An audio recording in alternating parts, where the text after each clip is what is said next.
afternoon. There we are. Good afternoon. Welcome here to the Kalamazoo College softball field.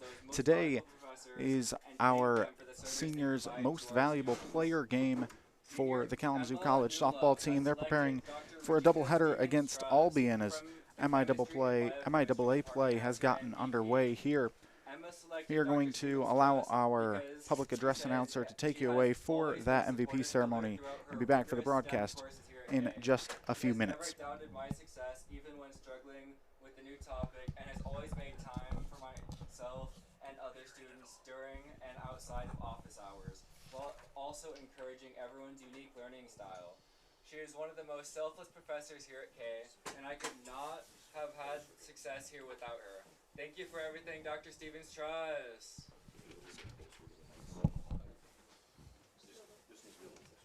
Our next MVP is Professor Sharon Colvin from the Psychology Department, selected by J.C. Ryder.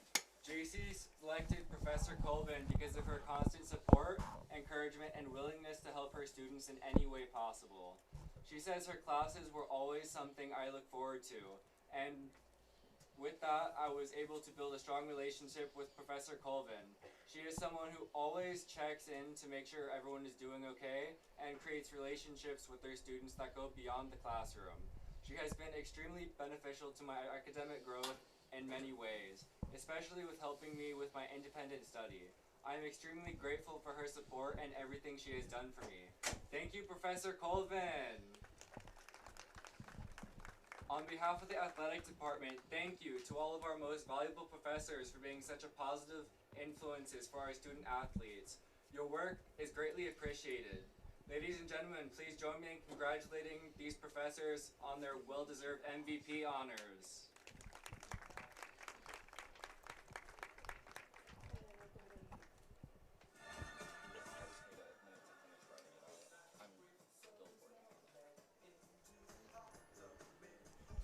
Well, there you have it, a short and sweet MVP ceremony with just two seniors on this Kalamazoo College softball team. A very young roster that has gotten out. It was a slow start to the season for sure, while trying to figure out, again, a lot of the new roles on the team with so many freshmen and sophomores playing. They interplayed today, just 3-17 on the season, but critically 2-0 in MIAA play as they earned a sweep over St. Mary's this past Friday to open up conference play. Albion, on the other hand, 14-12 on the year, 1-1 in conference play.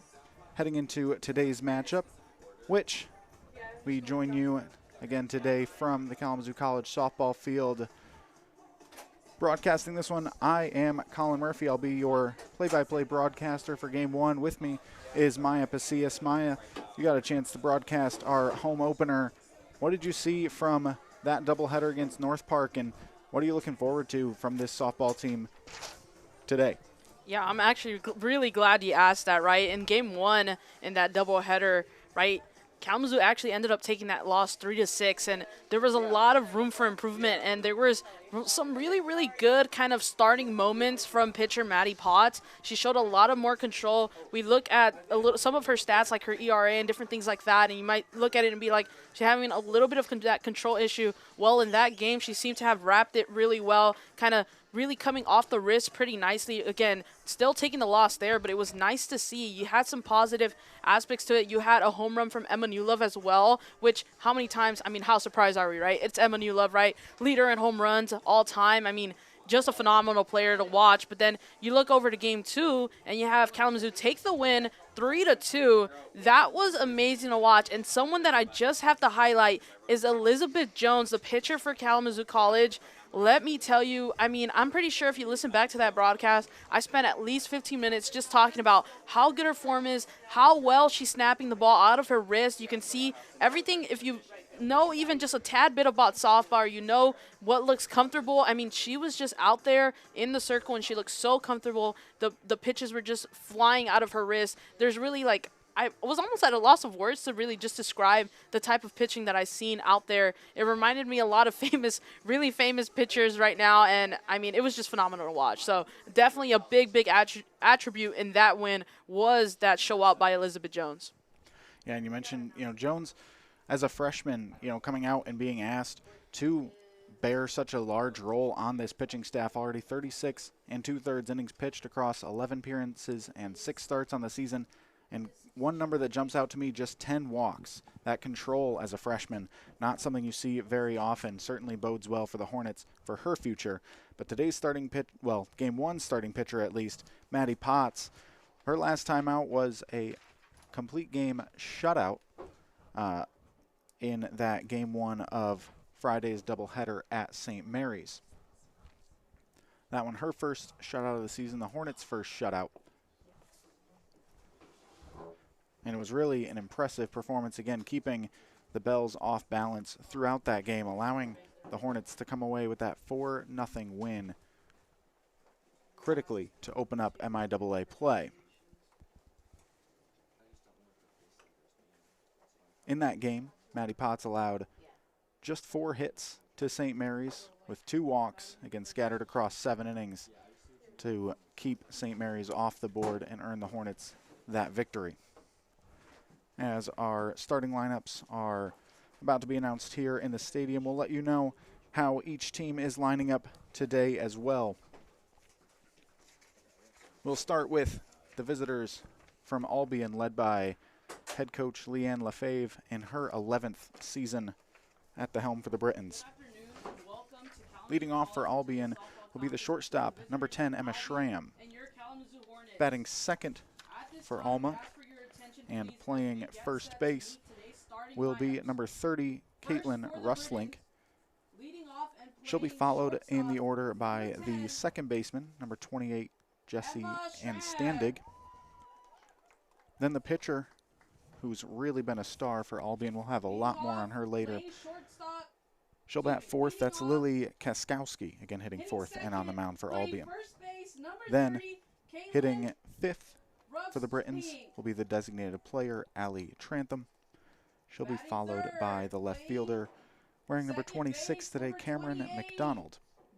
Batting seventh for Albion will be their catcher, Riley Frank. Hitting eighth will be the third baseman, Kirsten Wilkin. And rounding out the batting order for Albion, hitting ninth, playing right field, Kayla Cole. In the flex spot for Albion will be the center fielder, Elena Braunscheidel. For the Hornets, led by head coach Kelly Dimstra, their lineup will go as follows. Leading off, the freshman right fielder, London Rabb. Batting second for the Hornets will be the center fielder, Landry Fridsma. She'll be followed by the third baseman, Ella Newman. For the Hornets, cleanup hitter will be the shortstop, who Maya was talking about a moment ago, Emma Newlove, owns the program's home run record. Then batting fifth for the Hornets will be today's designated player, Lily Evans. Batting sixth for Kalamazoo and playing second base will be J.C. Ryder. And batting seventh will be today's starting pitcher, Maddie Potts. Batting eighth for Kalamazoo will be the first baseman, Delaney Lee. And rounding out the batting order will be the left fielder, Alyssa Hinckley. In the flex position today for Kalamazoo will be the catcher, Ava Domzalski. Now for your home team, the Kalamazoo So that's how both Hornets. teams line up today, as Starting off in the order. my broadcast partner Maya has stepped away to announce our opening lineups here in the stadium. And again, I wanted to talk more about this Albion starting pitcher, Lily Kaskowski. She has really been a two-way star for the Britons so far this season, leading the team with a .419 batting average. 31 hits on the year, tied for a team high as well. She scored just 8 runs, but driven in 15. And on the mound, she's 12-4. She's made 20 appearances, 15 starts, 13 of which have been complete game performances for Zaskowski. She owns a .260 ERA on the season with 107 strikeouts in 102 1/3 innings. Again, her performance has been a key reason behind Albion's successes. Again, she has a 12-4 record. The team's record when it's not Saskowski collecting the pitching decision is just 2-8. So she has been, again, a huge part of their success, to the extent that this past Friday when they started MIAA play with a doubleheader against Calvin, she started game one through a complete game and held the Knights to just 1 run.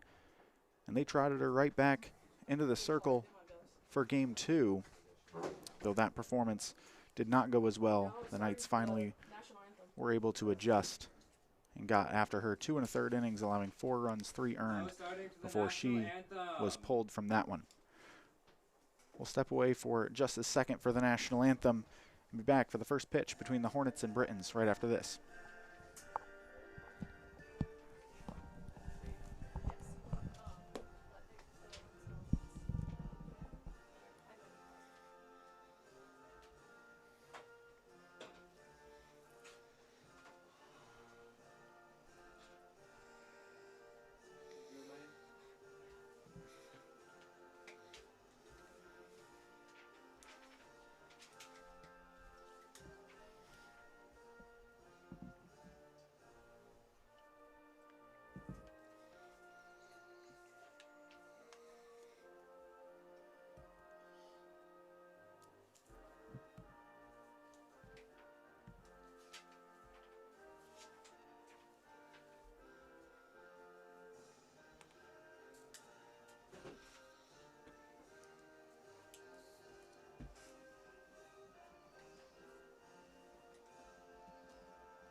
All right, as the Hornets take the field, warm up, getting ready for the first pitch. Again, it will be Maddie Potts on the mound for the Hornets. She'll get ready to face this Britons lineup with Emma Schramm. Apologies. Emma Schramm, Caitlin Russlink, and Jessie and Standig due up for the Britons here in the first inning. And Maya, you mentioned again the strength of Maddie Potts that last game.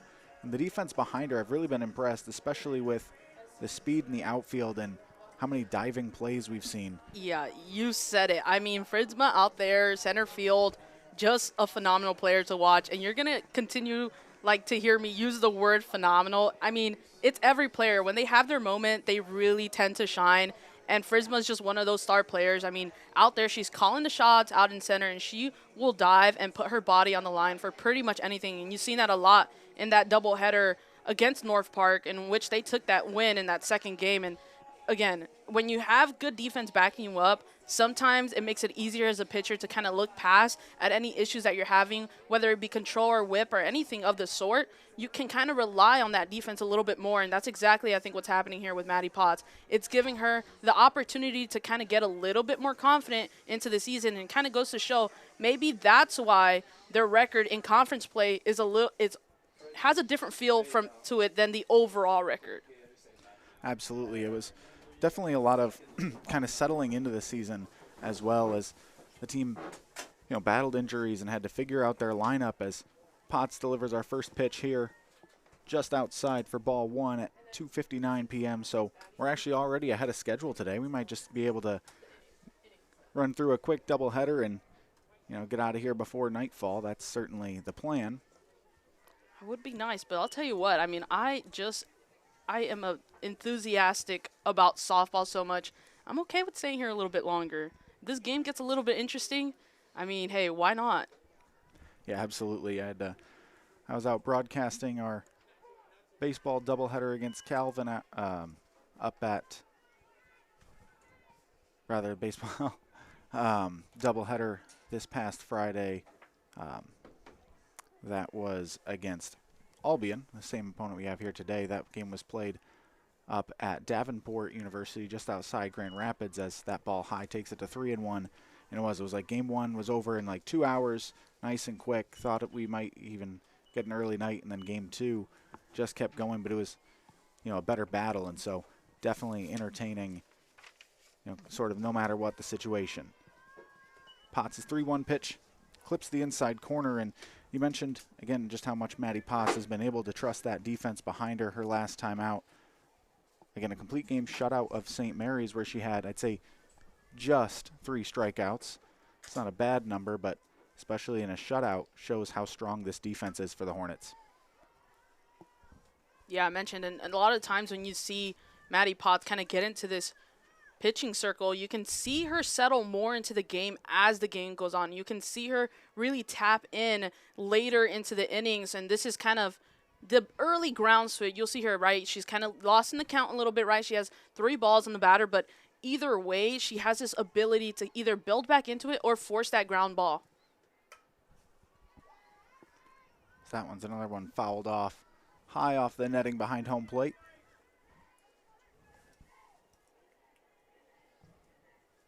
In case you're just joining us, didn't get a chance to hear the Hornet defense behind Potts, well, in front of Potts behind the plate, Ava Domzalski, the catcher. Then across the infield, they've got Delaney Lee at first base as another foul ball fought off by Emma Schramm. Delaney Lee at first base, J.C. Ryder at second, Ella Newman at third base, and Emma Newlove, the shortstop. Then across the outfield, it's Alyssa Hinckley. In left field, Landry Fritzma. In center, and London Rabb, who will be hitting leadoff for the Hornets out in right field. This one finally put in play up the middle, and a sliding catch made by Emma Newlove. You mentioned her hitting, but her defense very strong at shortstop as well. Yeah, we keep talking about that defensive back right behind of Potts, and Emma Newlove is just the head of that. Emma Newlove calling the shots at shortstop. You'll see her, like I just said, every player willing to put their body on the line. Emma Newlove is just a great example of that right there. Slides on the knee. She had everything just done right. You can tell that's something that they've practiced. There's something that they're ready for, and it's just nice to see, especially, it's a good day when Emma Newlove is able to kind of put her glove behind the ball as well as her bat.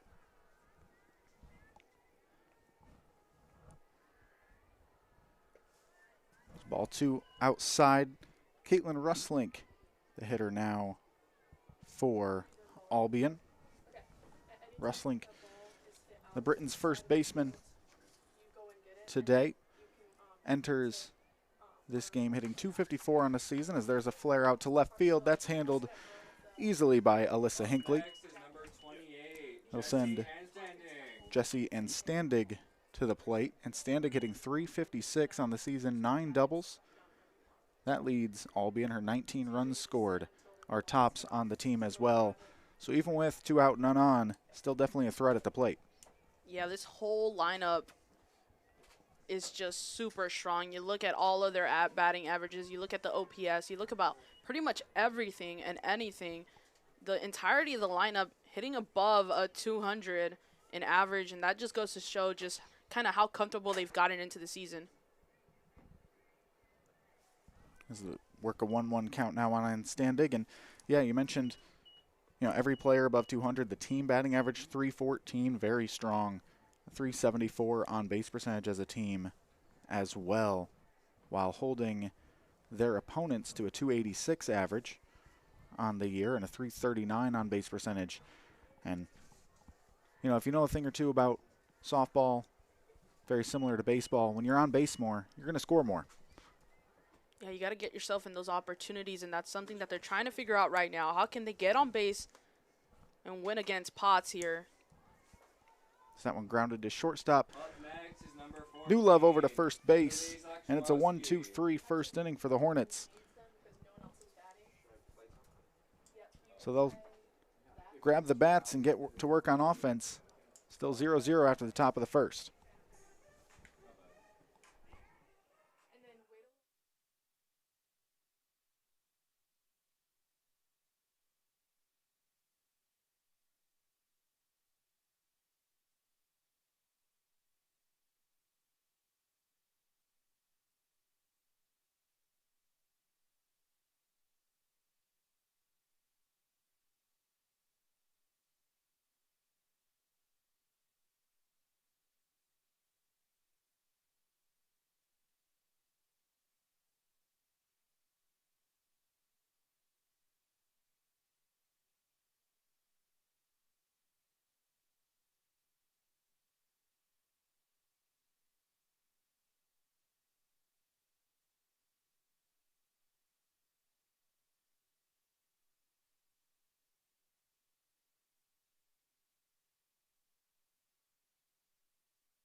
Welcome back here at the Kalamazoo College softball field as London Rab leads things off, swinging at the first pitch, fly ball to left field, backing up and over the head of Albion left fielder Cameron McDonald. It's a leadoff double for London Rab. You know, the freshman had to earn her spot in the starting lineup. Wasn't starting to start the year, but her speed has been a big difference maker. She's hitting .474 so far. And really just with a lot of at-bats like that, just get the bat to the ball, put it wherever it may go in the field, and just leg it out. Yeah, and that's Rab's style. I mean, you look at it, and she actually has that slapping hitting approach, right? She's already basically almost out of the box when she makes that connection with the ball, and that's, again, that slap hitting approach. It's the best way to get on base in softball, especially with the short measurements of the field. Fridsma pops that one up in foul territory, in and out of the glove of Albion third baseman Kirsten Wilkin. On the run, getting near the fence, the netting, rather, behind, between home plate and third base, and just couldn't quite squeeze it. So new life for Fridsma, a 1-1 count. She squares the bunt, pulls back, and that's a ball high. Yeah, right now Rab doing a really, really great job of applying the pressure on catcher Riley Frank, right? You can tell that Frank is feeling it. She has to pop up quicker. She has to keep an eye on that second base runner, and Rab just really applying the pressure. Fridsma this time gets the bunt down. They'll take the sure out at first, so successful sacrifice for Fridsma, and that'll bring up Ella Newman now with a runner on third and one out.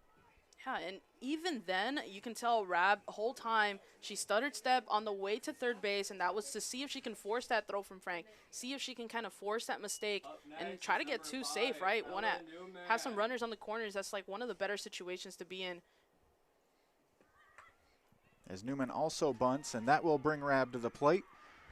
Newman out at first, but 1-0. The Hornets strike first in this one. Yeah, you talked about Rab's speed. Right there, you seen it. I mean, how quick. I feel like I just blinked and she was at first earlier. She made it down to second. She took third, and then boom, goes ahead and takes home on a sacrifice bunt. And that's how, again, you mentioned speed can really kill. A leadoff double, and then all you have to do is lay down a couple sack bunts. Suddenly you're on the board.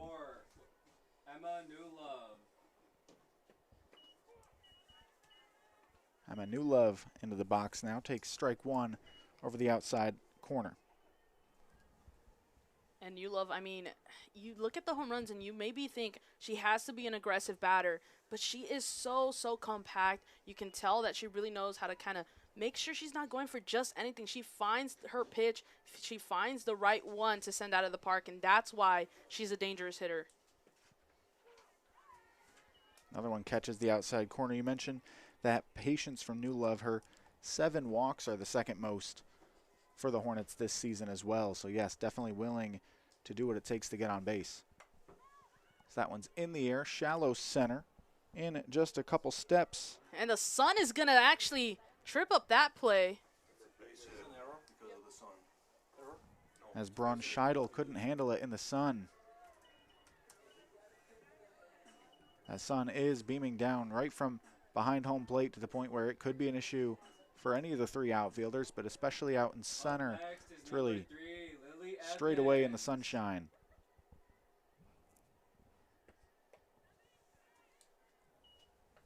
It has to be an unfortunate feeling out there in center field, right? Because there's really nothing you can do. I mean, you can wear the hat, you can wear some shades, and still the sun is just, it just plays such a big role no matter where you're at on the field. That one catches the outside corner as well. 1-1 now on Evans. And, you know, if you're Newlove, you say thank you for that base hit. And I see for the Hornets how they can extend this inning as another called strike on Evans makes it 1-2. And Evans with a 670 OPS. So, I mean, a strong batter to have behind someone on base. This one hit in the air, shallow right field, coming over as the second baseman, and Standig. She'll make the catch to end the inning. The Hornets, with 1 run on 2 hits, take a 1-0 lead to the second inning. We'll have more after this.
Welcome back for inning number 2 of today's MIAA softball matchup between Albion and Kalamazoo.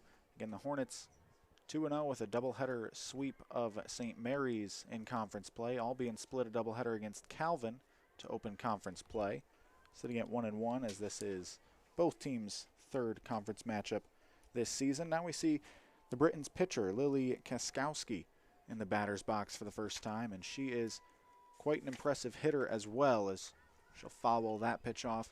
Again, batting .419 on the season, 31 of 74, on base percentage 488, nearly half the time as she's in that batter's box. She's reaching base. Yeah, I mean, that is kind of the whole premise of this Albion team, is strong offense.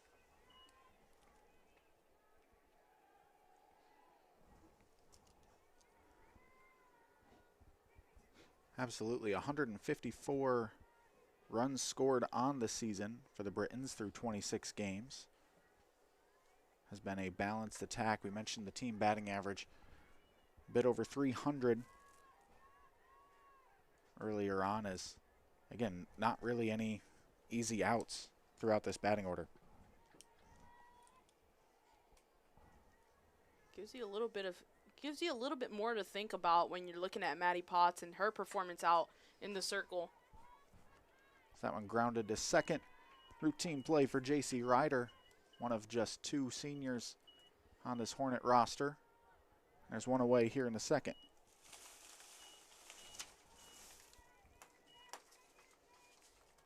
Up next is number 17. And if you're going to build out a team with just 2 seniors on it, I don't know if you could ask for a better arrangement than them to both be your middle infielders, with Ryder and New Love over at shortstop.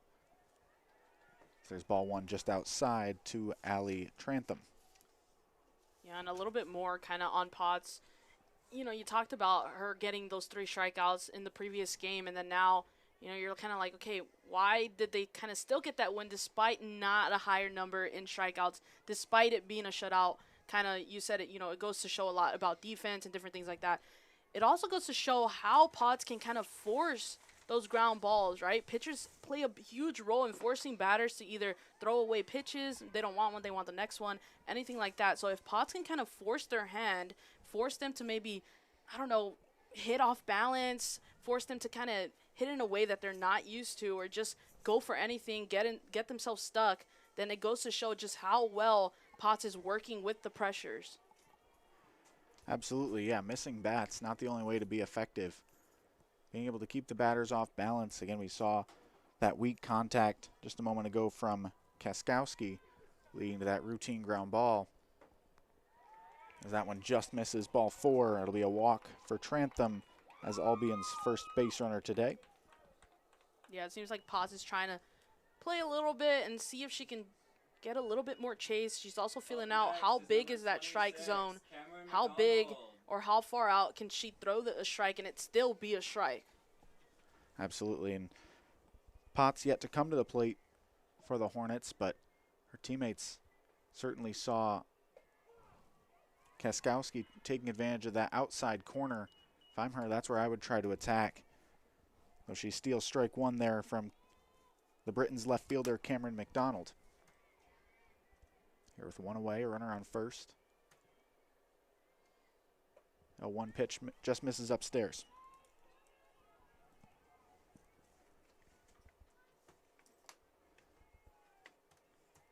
Yeah, McDonald right now a pretty solid batter herself, hitting a .257 average on the season so far. Grounded to third. Newman over to second for 1. Ryder holds on to it. No chance to turn 2. But that gets them the second out of the inning. And now brings up the catcher, Riley Frank. Up next is number 2, Frank Riley.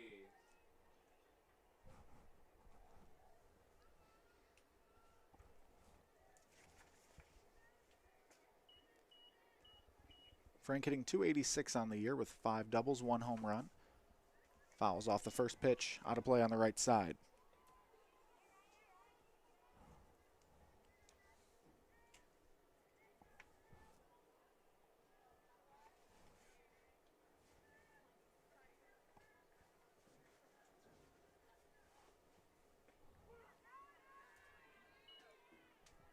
Potts able to steal strike 2 there. You also look, base runner at first base, Cameron McDonald, no stolen base attempts yet this season. The only runner that really scares you with Albion, Elena Brunscheidel, not in the lineup today, being used as the flex out in center field. She's 8 of 8 on stolen base attempts. No one else attempting more than 4 stolen bases yet this season.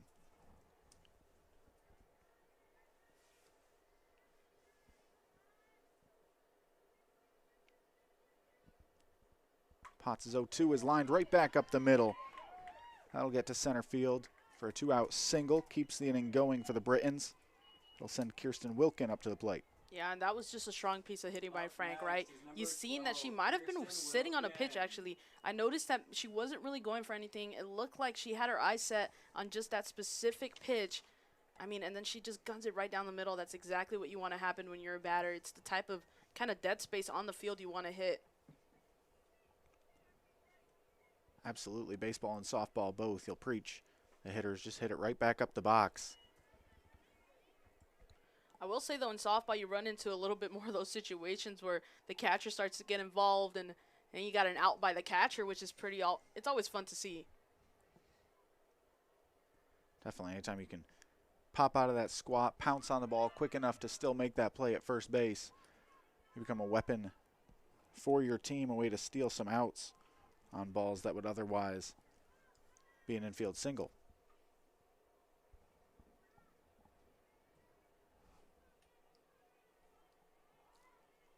Potts now a 1-1 count on Wilkin. That one misses high, 2-1. Wilkin batting .273. She's got 6 doubles and a homer. So a lot of doubles power I'm noticing in this lineup as well. 46 doubles as a team for Albion on the season. Has another foul. Evens up the count at 2-2. And those double numbers are always good to see because that's something that a team can struggle with, right? When you know you have hitting power, all of a sudden every player wants to become that home run hitter.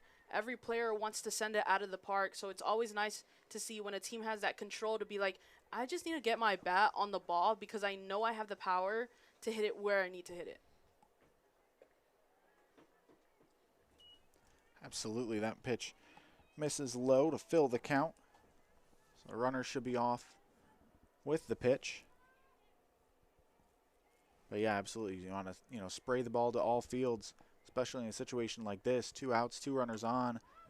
Get it in play, get those runners moving. This one in the air, foul territory. Will it stay in play? Newman came over. And no. No catch made there. So we'll stay with the full count, 2 outs. Should also mention today's umpiring crew. It's James Teedy behind the plate with Marcy Tawney as our field umpire. Another payoff pitch. Misses outside. That'll load the bases. Up next is number 4, Kayla Cole. Yeah, so obviously not the situation that the Hornets want to be in, right? You have bases loaded, but something nice that gives you maybe just a little bit more comfort is you do have 2 outs on the inning, and that always adds to just a tad bit more comfort. You got a little bit more room to kind of see, okay, maybe I can force the ground ball or maybe I can force something that's a little bit more manageable. It doesn't always have to rely on the strikeout. Absolutely. For the Hornets, again, we've mentioned the strength of this defense. It'll be tested here. Kayla Cole does not hit for much power. 16 hits on the season, all singles. Batting .258, also drawn 7 walks for a .333 on base percentage. Comes up in a big situation here. She's got 7 RBIs on the season. So hasn't been a big run producer, but I'm going to go ahead and guess that she hasn't been up with the bases loaded a whole lot either. So we'll see how this one plays out for her.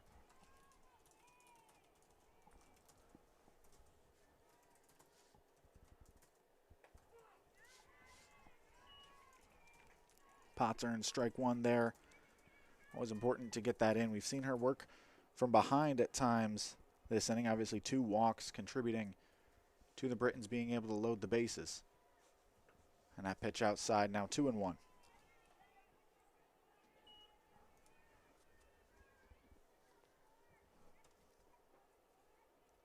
You can tell the infield's kind of set up a little bit more for that infield play, ready for just about anything.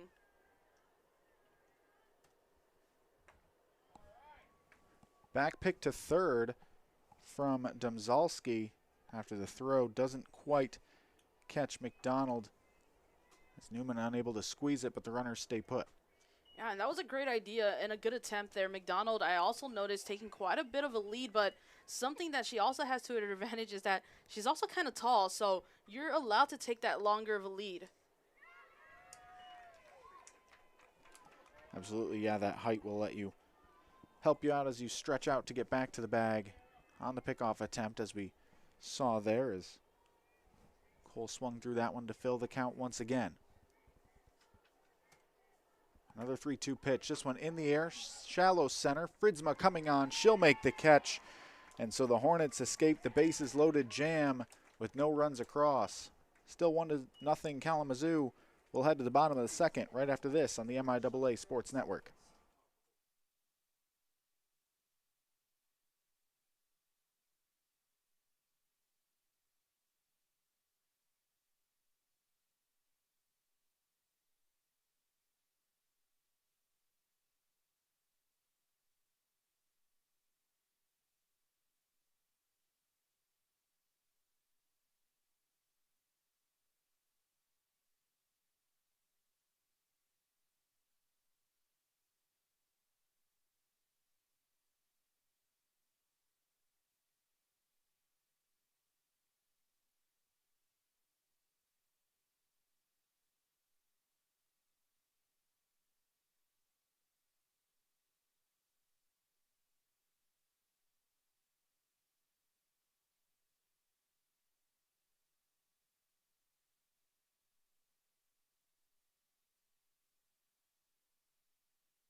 Welcome back for the bottom of the second.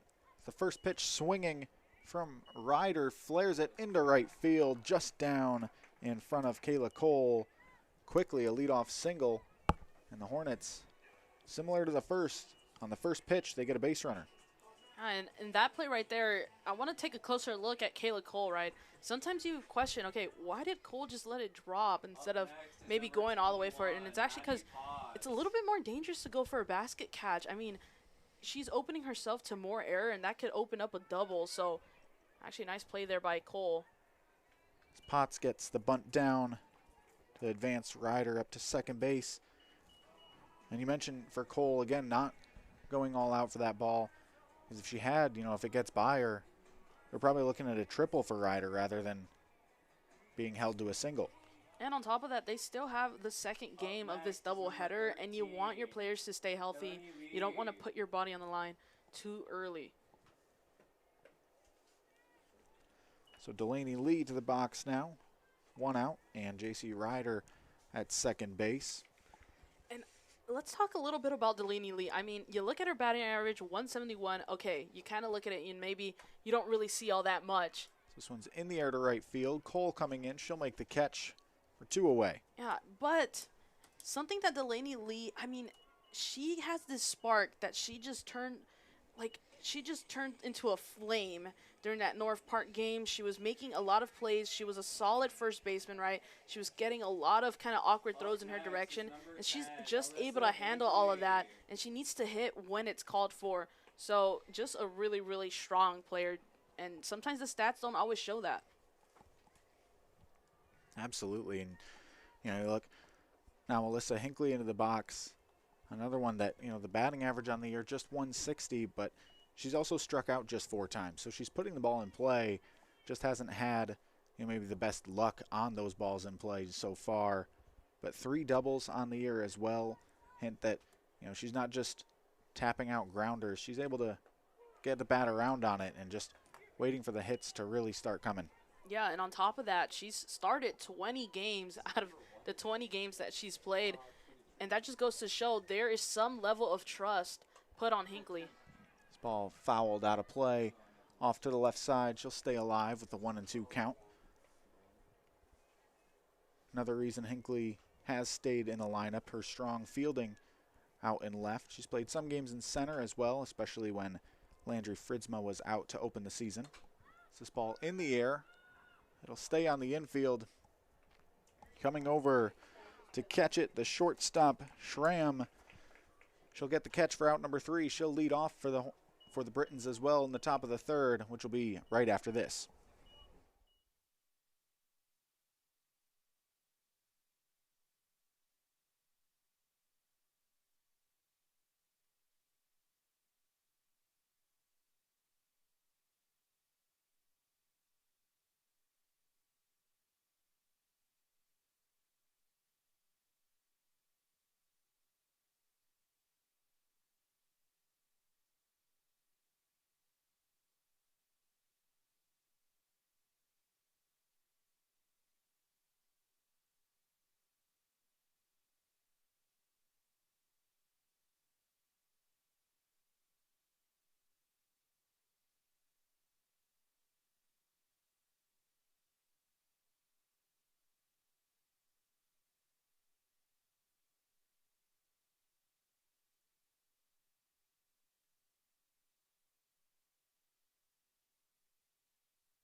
We are all set to get the third inning started on this one. Maddie Potts back to the mound.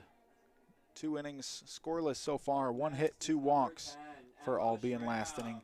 Again, loaded the bases but could not score. Ella Schramm back up to lead off the third. She started the game with a little flare out to shortstop, handled by New Love. Takes ball 1 to start this third inning. Yeah, solid hitter, just trying to make contact and have it actually touch the green. Again, talked about that defense, New Love stopping anything going her way. So that's something that Schramm is trying to beat as a batter. That one's fouled off. Schramm really battled in that first at-bat. Had a full count, fouled off some pitches. Made New Love have to work, or rather made Maddie Potts have to work for it. And then New Love ended the at-bat catching her line drive. Now the 1-1 pitch misses upstairs.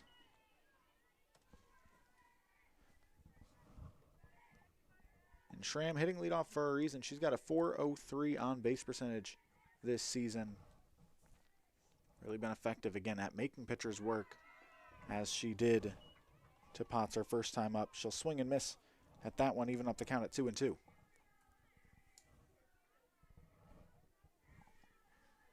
Yeah, Potts having a little bit of success getting that chase out of the batters, forcing that swing. Nearly caught the inside edge to earn a looking strikeout. Would have been her first of the game, but just misses the edge. Fills the count once again for Schramm. Just in the third inning already, the 4th full count that Albion has worked as Schramm fouls off another one.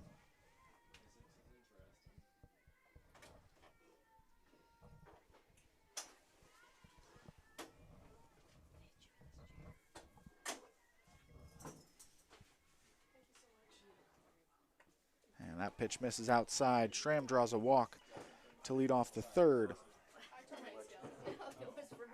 Yeah, Schramm doing a really good job of holding up the bat. I mean, it's very easy to maybe just be like, oh, get a little antsy, just go for it. Just see, you know what, that pitch is good enough for me to swing. Schramm making sure to keep her standards high and just kind of hold that bat for anything.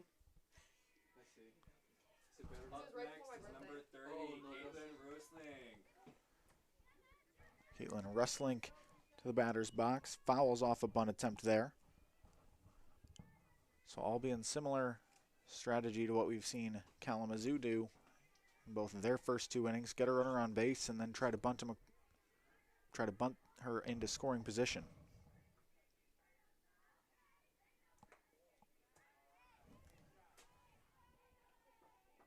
But after fouling off that first bunt attempt, does not square up at the second pitch, takes ball 1.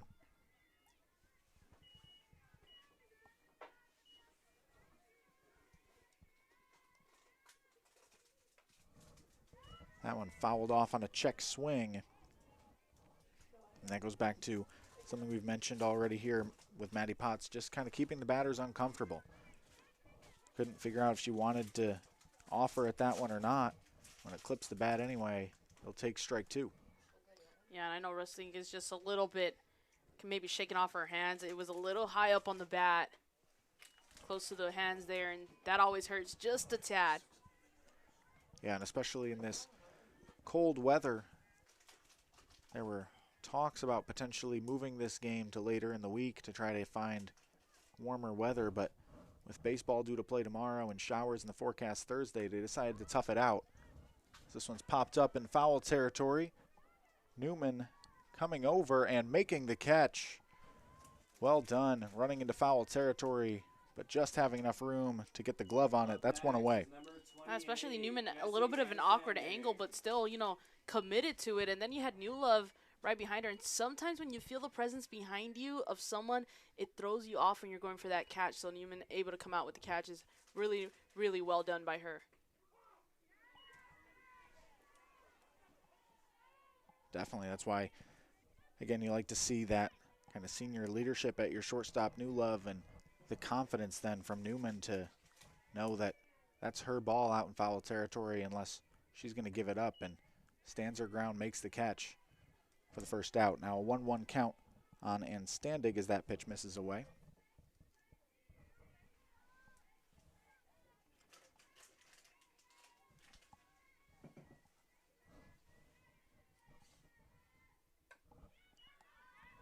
Another ball fouled off. Schramm at first base does have 3 stolen bases on the year in 4 attempts. So she can run, but as I mentioned earlier, not many stolen base attempts from Albion on this season. That pitch runs inside and hits Anstandig. That's something you definitely always want to avoid as a pitcher, giving away those free bases on the hit batter. But now 1 out. Albion will have 2 runners on for Lily Kaskowski. Yeah, and a little bit more on stealing bases. I mean, sometimes, you know, it maybe looks a little bit easier to someone not out on the field, but then you look at a catcher like Ava Domzalski and you say, she has so much poise behind the plate. She's ready for just about anything. That flare to right field just out of reach of London Rabb. It'll get all the way to the wall. Circling third base and scoring is Schramm. It's an RBI double for Kaskowski, and we are tied at 1.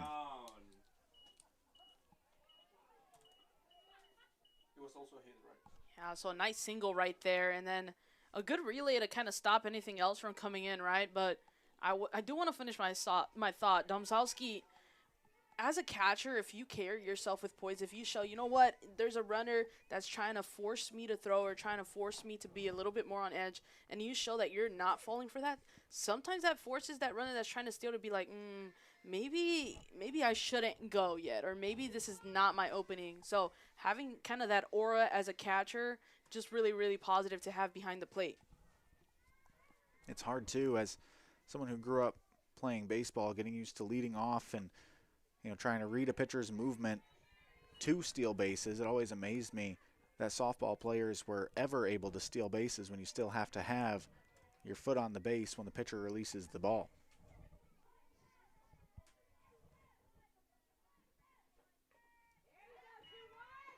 That one tapped foul into the glove for the first strike here on Trantham. Now a 2-1 count.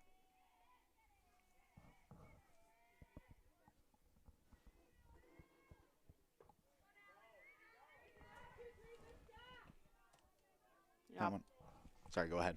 No, I was just going to mention Potts right now trying to make sure she still has control. You can tell she's a little bit tight with her movement right now in terms of pitching, but she's still pretty loose, still making that connection and forcing a swing like that one. Absolutely. Trantham walked her first time up, got ahead in the count 3-1 again here. You think, don't want to lose her. Obviously, first base being open makes a walk not hurt quite as much, but still wanting to come right after the hitter, and Potts is going to make her earn it here. Full count. This one popped up right to second baseman J.C. Ryder. And so 2 away as the Hornets look to limit the damage, keep Albion at 1, and keep this game tied. Up next is And number talk about 26, Cameron best case scenario, able to force a pop fly in the infield. Really nice work there by Potts. Absolutely. We mentioned, again, that Potts, not a big strikeout pitcher, but when you can get a little pop-up like that, that also gives no opportunity for runners to advance, it's just as effective as the K.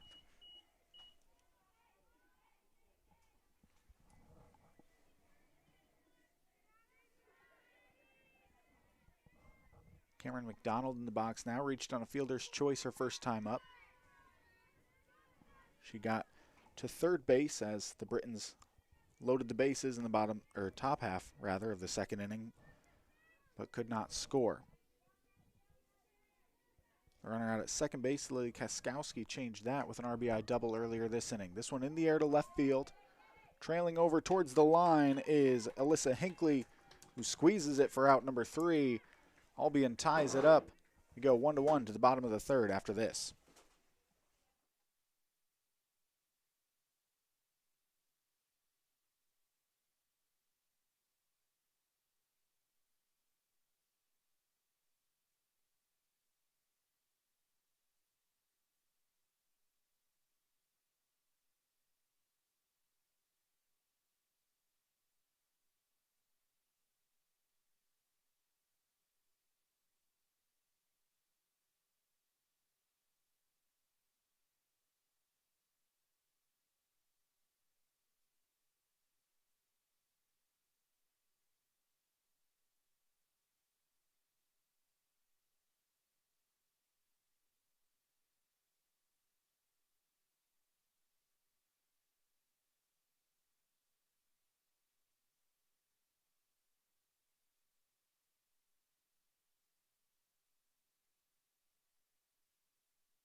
Welcome back for the bottom of the third inning. Albion able to even the score at 1 in the top half with an RBI double by Kaskowski, who now goes back to work in the circle.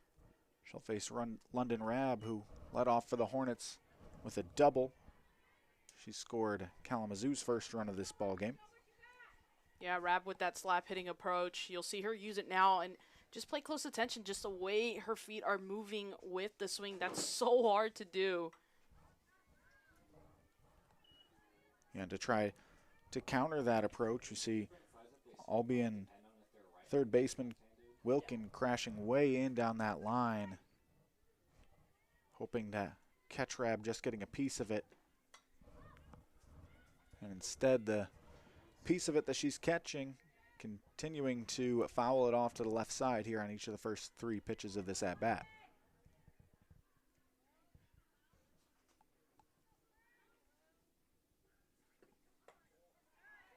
This time up and away, Rabb. Good job holding off there. Once you get 2 strikes, you'll see hitters often get over aggressive, but holds up at that one off the plate.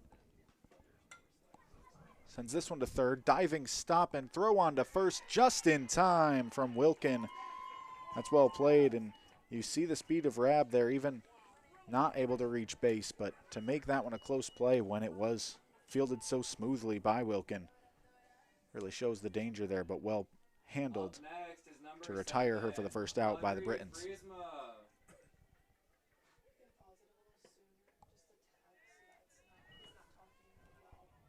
Well, luckily, following Rab, you have someone like Fritzma, right?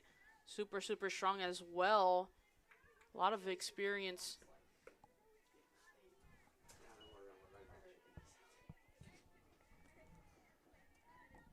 Yeah, and again, Fritzma missed the first few games of this season due to injury. The Hornets were very glad to get her back into the lineup kind of midway through their spring break trip to Florida.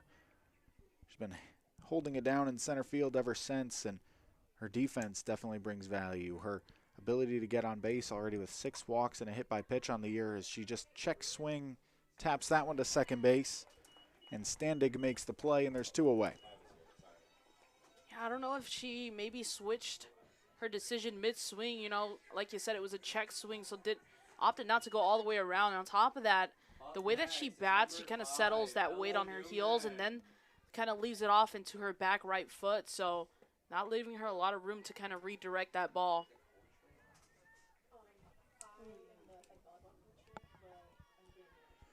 Yeah, and that goes again to what we've talked about with the Hornets pitcher Maddie Potts, but something that Kaskowski absolutely capable of keeping hitters off balance, again making her question that decision to swing, resulting in just that weak ground ball, whereas if she finished it, maybe gets a little more power on it, able to push it through up the middle for a single. Instead, out number 2. As Ellen Newman has worked to a 1-2 count here. She had a sac bunt for an RBI back in the first inning. That one just off the outside corner. She'll stay alive with a 2-2 count. Yeah, you even look at Zelkowski's ERA, right? Having that 2.60 is phenomenal this deep into the season, as well as just in softball in general. I mean, there's so many hitting opportunities. There's so many chances to get on base. So just kind of keeping that ERA that low, really, really strong. This one's fouled off by Newman. The other impressive piece for Kaskowski, averaging just over a strikeout an inning, 107 strikeouts in 102 1/3 innings already this season. Her success in the circle, as that one's tapped right back to her. She'll play it on to first for out number 3. I'll have to finish that thought after the break. We'll have the 4th inning coming up in this 1-1 tie between Kalamazoo and Albion.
Welcome back for the top of the 4th inning between the Albion Britons and Kalamazoo Hornets here at the Kalamazoo College softball field.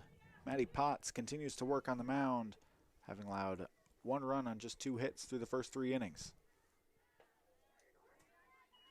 That one just misses low, ball 1 on Riley Frank. Leading off this 4th inning, she singled to center, and her first at-bat, a line drive just over the head of Maddie Potts. This one on the ground to shortstop. New Love has it. Fires over to first in time for out number 1.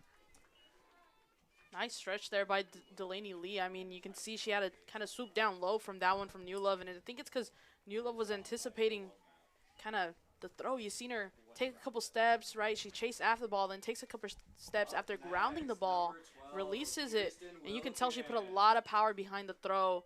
Just a little bit off target there. Delaney Lee able to clean up that throw. Yeah, that kind of double clutch from New Love made me wonder if she was maybe having some trouble getting a grip on the ball, but able still to get enough power on the throw. And then, like you mentioned, Delaney Lee there to clean it up for the out. That one's fouled off. 1-1 the count now on Kirsten Wilkin,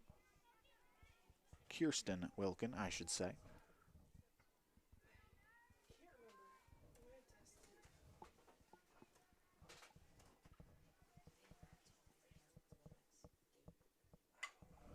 This one grounded is short again. Tough play for New Love, and she cannot make it in time. That one deep in the hole. That'll go as a single. Up next, number For Wilkin. 4, Kayla Cole. Yeah, couldn't make it in time, but I mean, she was able to recover cleanly, right? She lets go of the throw, and yeah, the throw was a little low. Then you got someone like Leon first who's able to clean it up. So honestly, you're not too mad at the play, especially after you're able to clean it up. I think something that I've been told a lot playing myself was like, no one really cares about the mistake if you can come back from it. So nice work there from Emma Newlove. First pitch to Kayla Cole, bunted foul. So again, runner on first base, looking to bunt her into scoring position. An official scoring decision on that prior play, an error. It did get to New Love's glove originally. And there's strike 2 now on Cole. So Potts working ahead in the count on this one. Yeah, when you use the term kind of sneak a pitch by a batter, that's the type of pitch you're talking about, right? No one kind of got quiet, and then boom, strike gets called, and everyone's like, oh, wow. And that one's going to catch the outside corner. Strike 3 looking on Kayla Cole. There's 2 away. That'll turn the lineup back over to Emma Schramm. So the first strikeout for either side in this game. That's by the pitcher that we've been talking about as not a strikeout specialist in comparison to Zaskowski.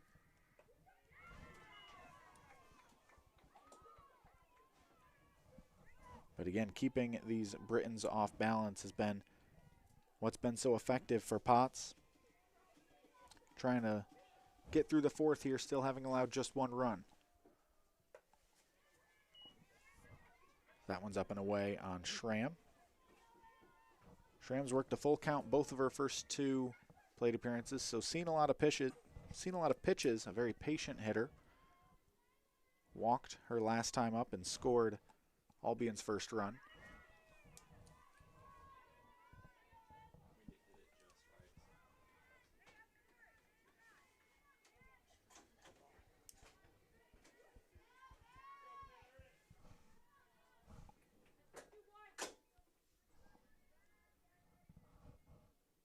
The 1-2 pitch catches the outside corner. Back-to-back strikeouts looking. Has Potts able to work around that 1-out single. We stay 1-1. Hornets coming back to hit for the bottom of the 4th after this.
Emma Newlove set to lead things off here for the Hornets in the bottom of the 4th.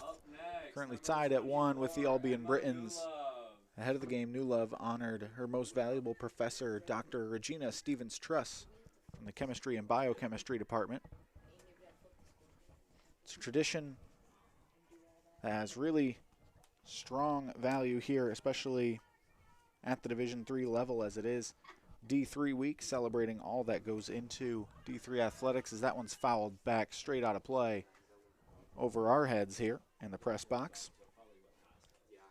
And let me tell you right now, New Love being, you know, that chemistry and biochem department person, I mean, strongest soldier. It's always really, really tough, you know, academically to balance yourself out as an athlete. And that's something that I think all of these Hornets do really, really well, right? You talk about their schedules. I mean, I have so many athlete friends telling me about, you know, the workout schedule. And then you have to do this and then this. And then seeing how they're able to kind of deal with all of that. Definitely impressive as New Love pokes a single through the left side there. That brings up Lily Evans, Hornet designated player. And so the Hornets have the leadoff hitter aboard already for the third time through the first 4 innings today. And I can tell you right now, Emma New Love probably feeling pretty good, especially after inviting a professor out that she cares about so deeply and then getting on base twice. So always a nice feeling when you invite someone out and then you're able to perform yourself. Absolutely. In the on-deck circle, J.C. Ryder also honored her most valuable professor, Sharon Colvin of the psychology department. Again, those are the only 2 seniors on this roster, only 2 juniors on the roster as well, including one of whom, Jordan Weesaw, has not been able to compete yet this season, still recovering from an injury she sustained just ahead of basketball season. As Evans gets the bunt down, Britton's able to make the play. She successfully gets the sacrifice to get New Love over to second base. And you've seen this kind of method from the Kalamazoo Hornets a couple times. You get the leadoff runner on base. Then you might see 2 sacrifice bunts to try to push that leadoff runner to third. Next up, number 2, J.C. Ryder. J.C. Ryder had a leadoff single in the second. Comes up now in an RBI opportunity with New Love on second base. Ryder to this point of the year, 4 years, 4 runs, 4 RBI on the year. Taps that one foul, 1-1.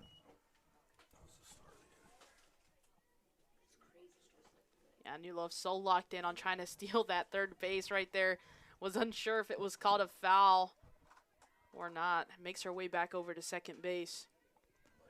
Yeah, and absolutely the right decision there. Just run it out and make the umpires tell you to go back.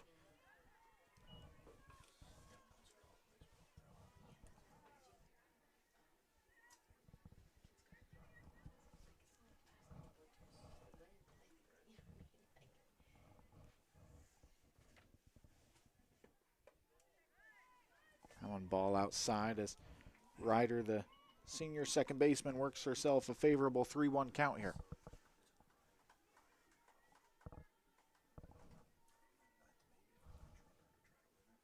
Kaskowski has issued just 14 walks on the year and catches strike 2 there. No walks yet today for the Hornets, as we now have a full count on Ryder.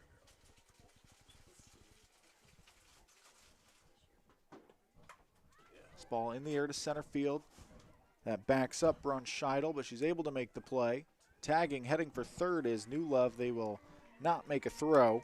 So now runner on third, 2 outs for pitcher Maddie Potts. Yeah, so it might have not been that sacrifice bunt, right? That method we were talking about earlier, but either way ends up in a sacrifice. You can tell that they were maybe opening up that door to maybe getting a double in there, sneaking some type of way to advance the runner other than a sacrifice bunt or fly. Potts takes strike 1, and here's where you talk about helping yourself out. Opportunity to get the lead back for the Hornets before she'll have to head back into the circle for the 5th inning. She fouls this one off quickly, 0-2 now on Potts. Yeah, and something that you find pretty interesting too is Potts is not afraid to swing the bat. I mean, she can be a pretty solid hitter. She hits when she needs to, and that's what matters. Sometimes when it's a pitcher coming into bat, they tend to be a little bit more timid, a little bit more less inclined to swing, but Potts right there goes ahead and lets that one fly as well. Yep, swings through that one. So the Hornets threaten but do not score. We head to the 5th inning, still tied at 1.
Number 30, Caitlin They are set to Rusling. start the 5th inning of what's really developing into a pitcher's duel here between Maddie Potts and Lily Kaskowski.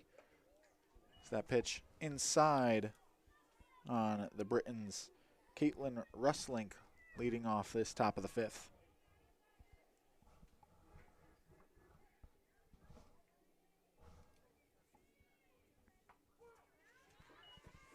That one catches the outside edge for strike 1. And Rustlink, one of the lower batting averages, but even when you look at it, it's, I mean, a 254 average on the season shows that you're still getting some contact. You're still getting that contact when needed. Just trying to wake up here in this game as well. Yeah, definitely not bad. 3 triples on the year as well. And 15 runs, 11 RBI really speaks to her getting hits at key moments in games as well. This one flared into center field. Fridsma charging, but will not get there. It's a leadoff single. And that's one of those just nice hits to look at, right? When you're in the crowd, you see it. It's almost floating through the air, and maybe that's not what Maddie Potts wants to see, but definitely always nice to look at. Do you see another scoreboard at the end of like to your right? Yeah,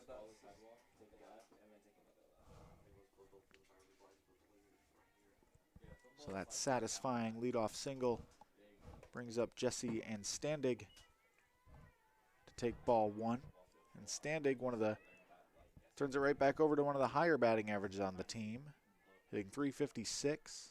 Team high 9 doubles on the year as well for Ann Standig.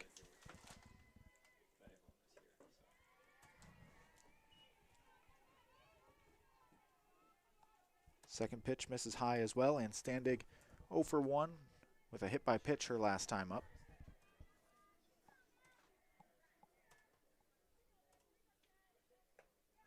Swings right through that 2-0 pitch. Potts had her over the top of that one. I also want to touch a little bit on the flower flare. A couple of the Albion players, right, kind of looks like they braided a flower into the hair. Always nice. It's always fun to see the specific individual kind of flares that each player carries. That one lined out to right field. Rab makes the catch. Rustlink started to take off for second, but turns around, holds up at first. So 1 away and a runner on first for Lily Kaskowski. Yeah, also Rab doing a good job of reading that hit. Sometimes it can get a little bit scary because you've seen I kind of stuttered on the word carry as I was finishing my thought, and it's because some of those hits can just carry a little bit differently. So Rab doing a good job just to wait, let it get to her and see if she's going to need a back pedal or not. Kaskowski fouls the first pitch straight back, and yeah, being able to read the ball off the bat, definitely key skill for any outfielder. Rab, as you mentioned, handling that ball well. Kaskowski had an RBI double that was just out of the reach of Rab her last time up.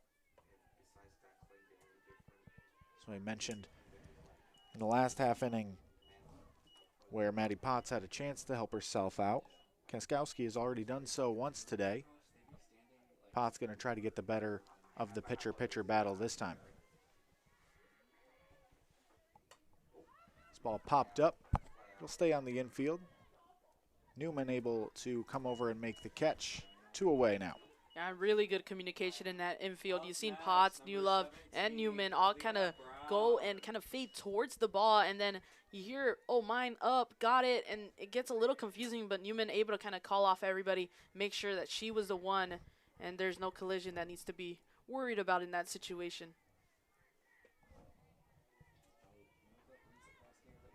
Yeah, and a little bit similar to the play in foul territory a couple innings ago where Newman again just goes for it with confidence, and Newlove, even as the shortstop, recognizes that Ella had the better angle at it and lets her take it.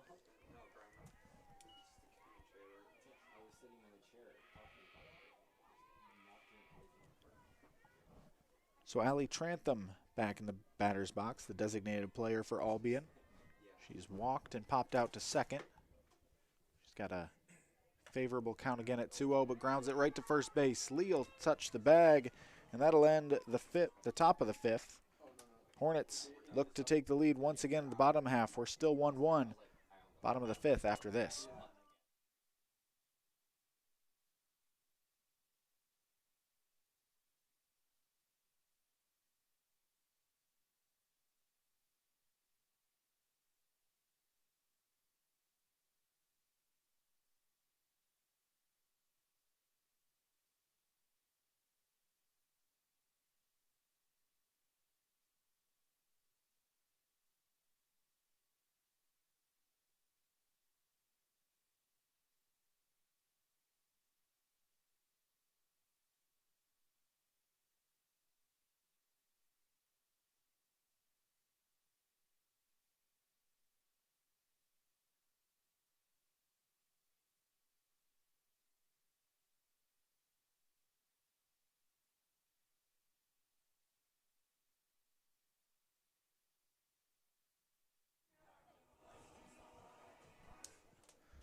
It'll be Delaney Lee to lead things off for the Hornets here in the bottom of the 5th.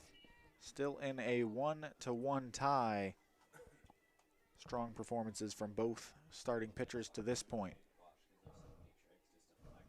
Kaskowski's first offering just off the outside edge. Lee flew out to right field her first time up. That was back in the 2nd inning.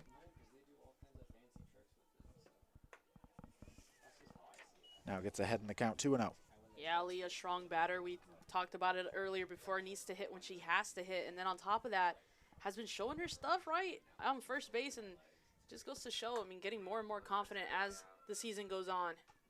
Gets underneath it again. Able to make the play out in center field. Elena Bronscheidel had to charge in for it, but hung up long enough for her to get there. One away, nobody on for Alyssa Hinckley. Up next, number 10, Alyssa Hinckley. Hinckley, another batter, trying to wake up just a little bit in the season, trying to see if she can make more contact. But then we talk about the defensive presence she brings, and she's just so good out in that left field. So just trying to see if she can wake up that offense now on her side. So that one's fouled straight back. Quickly 0-2 as Kaskowski gets ahead of her. And you can tell Hinckley not too happy with realizing that she swung at that right a little high up on the bat again, close to the hands. Not the type of pitch you want to go for. This one popped up once again, right to the second baseman, and Standig able to fight through the sunshine and make the catch, 2 away. Yeah, and I'm glad you mentioned the sun. I was just about to say, right, you think pop fly, you go, okay, not too bad, you know, something that can definitely be handled. But then think about earlier in the game, you thought that pop fly was going to be handled, and then you factor in the sun, and then you got a single on your hands. Yeah, absolutely. To your point, you think it's kind of a routine play, but the sun can mess with that routine.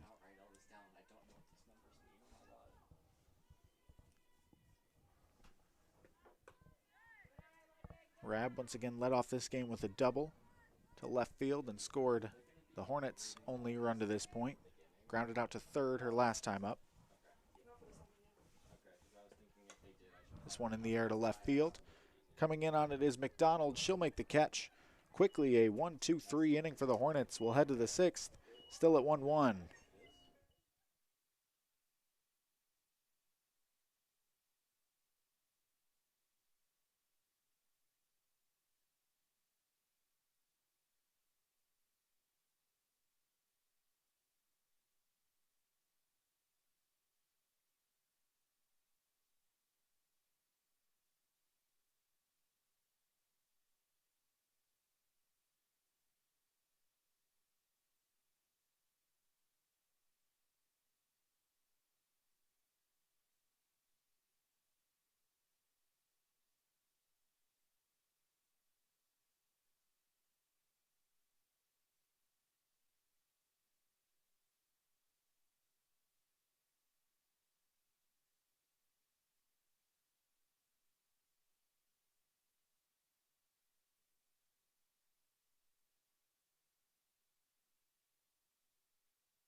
We are ready to get things going here in the 6th inning.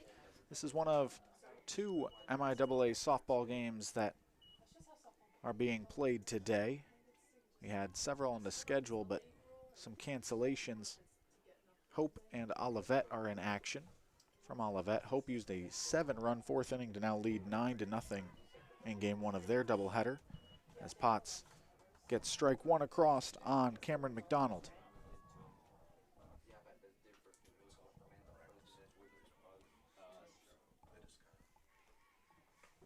This one swung on and fouled off. Quickly 0-2 now the count to McDonald.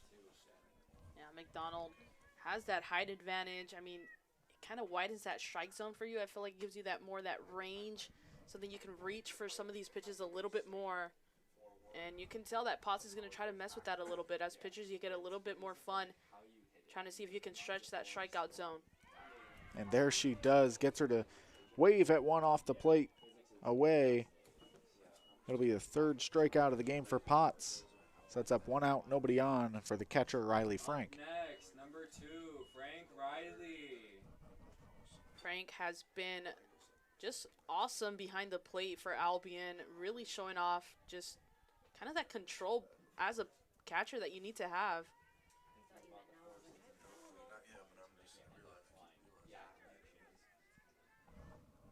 And she's faced a lot of pressure too, right? You had a couple of runners out on base for Kalamazoo, kind of forcing Frank's hand, and she's able kind of to keep it under control.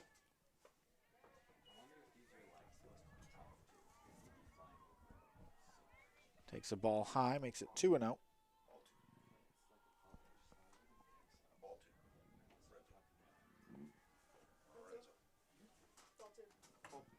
That one ripped down the line and right, but just foul. Almost caught our field umpire, Marcy Tawney. Glad they could chuckle that one off as a close call. Held her hand over her heart for a second after that one, trying to get her heart rate back down. That ball flying at you will definitely spike your adrenaline a bit. That one catches the inside corner, now 2-2. And that is the flow that you need to see Maddie Potts in right there. A clean movement as a pitcher right there, and then so much power bringing in that back leg to complete the pitch. Perfectly placed. You can tell that's the exact pitch she wanted to come out of her hand. That ball on the ground to the left side, and it gets through the Hornets infielders Newman and New Love. That'll be a little single with 1 away. Brings up Next, Kirsten Wilkin. 12, Kirsten Yeah, strong Wilkin. hit, but you know what? It did showcase that defense from the Kalamazoo right side. You can kind of see just how important covering each other is, and it gets past Newman, but then you have New Love, but then you also have Hinckley in the outfield, so kind of shows you a little bit of what goes behind each at bat. This ball flied out to center. Fridsma back on it, but able to make the catch just in front of the warning track. So a 1 pitch out, now 2 away for Kayla Cole. And then a good read on the pop fly. Also a good throw, kind of keeps the runner at first. So that's also positive to see. Up next, Kayla Cole. Yeah, definitely difficult to advance there on a ball to center. When you're trying to get to second base, they have that straight line to be able to throw in. And Cole takes strike 1.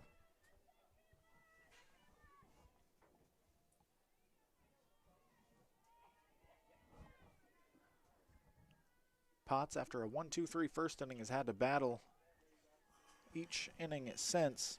So Albion's been able to touch up a few hits on her, draw a couple walks, but really limiting the damage is Potts and keeping the Hornets in this tie game. That ball poked on the ground to shortstop. New Love over to first in time for out number 3.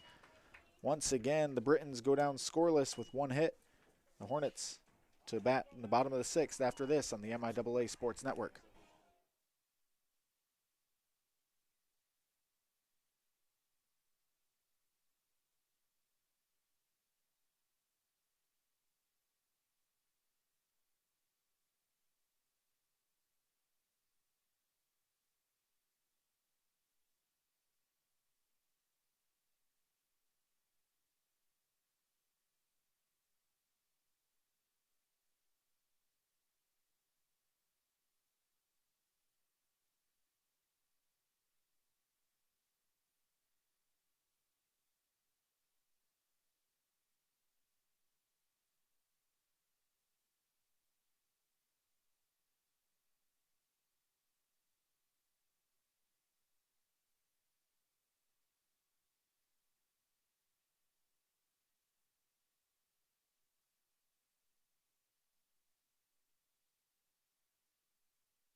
We are all set for the bottom of the 6th.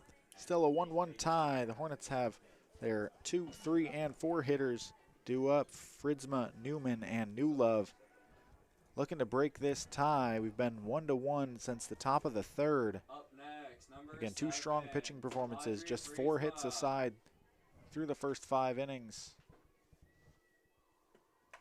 And ripped on the first pitch, but snared at third by Wilkin. That's why they call it the hot corner. And, well, that was a tough liner to handle, and she did. And you can tell Wilkin a little shocked herself, too, if you kind of seen her reaction after the catch. It almost looked like she opened her glove and said, oh, the ball actually went inside of it. Yeah, that's one where sometimes as a fielder you have to find the ball, and that time the ball found her.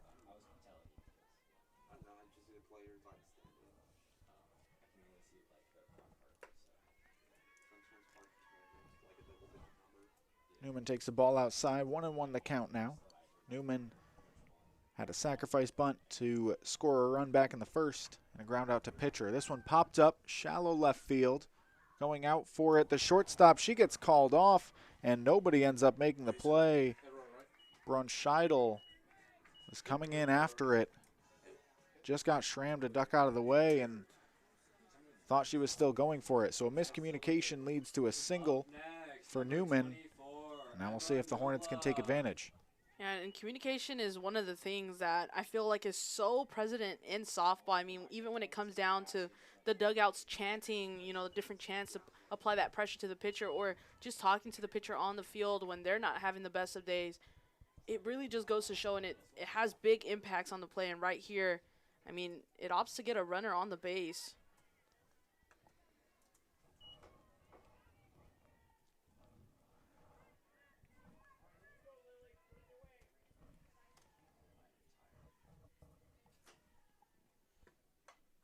New Love, this is a flare into right field. Tough play. It's going to fall in front of Cole. She throws the second, trying to get Newman, but not in time. It's a third single of this game for New Love, and the Hornets have 2 on with 1 out for Lily Evans.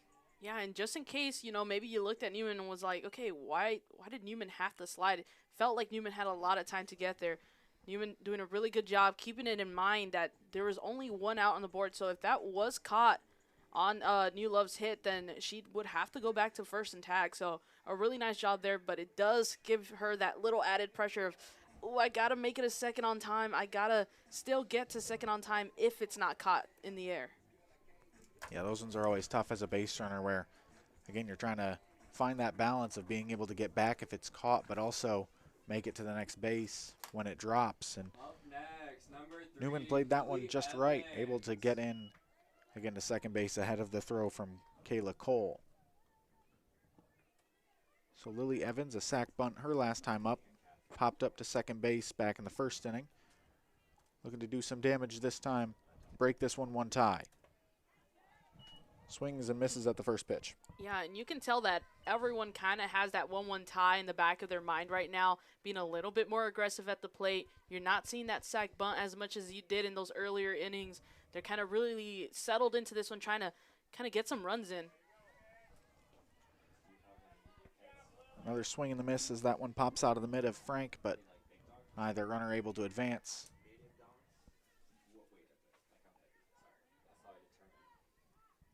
And Kaskowski now trying to do what Maddie Potts has done so effectively today, work her way out of damage. Gets the swing and miss from Evans, and that leaves this inning up to the senior second baseman, J.C. Ryder. So Ryder might feel a little bit of pressure here right now. I mean, it's bottom of the 6th, but this is kind of the situation that Kalamazoo wants to be in. They want to have these runners on base, and then you want someone like Ryder up to bat, someone that can step into the situation and take control. But you can kind of feel for the pressure that Ryder might have a little bit right now. Absolutely, and this one's flared to right field. That's going to drop in front of Cole, who cannot play it cleanly. A run comes across to score, and the Hornets have broken the tie. It's 2-1 Kalamazoo. Yep, I mentioned you want someone that can take control. J.C. Ryder right there showing everyone how it's done, really. All it takes is some contact, and you mentioned it was just a flare, but positioned so kind of in this awkward spot in the field forces it to be a single. Really, really well done there by JC Ryder. Of course, hitting much like real estate, all about the location, as this one sent foul down the right field line.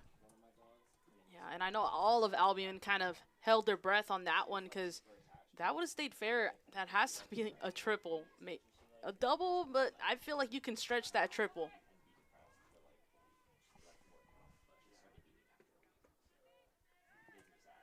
Absolutely, yeah, chance for extra bases had that stayed fair, but here even a single will be a big hit to double the lead. Now 2-1 Kalamazoo as Maddie Potts tries to add on some insurance runs for herself.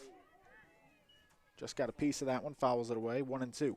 And that's something that all the Hornets have been going for. That inside pitch has been getting everyone just swinging and kind of have to choke up on the bat a little bit more to try to make that connection, and they still opt to swing. That one hit in the air, out to shortstop and under the glove of Schramm. Everyone's safe. Another run is in. It's 3-1 Hornets. Well, you talked about helping yourself. Maddie Potts helping out herself, helping out with an insurance run with that. Up next, number 13, Delaney Lee. It's the Hornets the 3-1 lead. Now Delaney Lee will try to add on. The first pitch paints the black on the inside part of the plate for strike one. It has to be in like a regular play, like a routine play that you should make it, and if you don't, then it's an error. This ball hit in the air to center field. Coming in on it is Braun Scheidel. She'll make the catch, but the Hornets able to add on 2 runs to take a 3-1 lead. They'll look to close this one out in the top of the 7th right after this.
Stroman.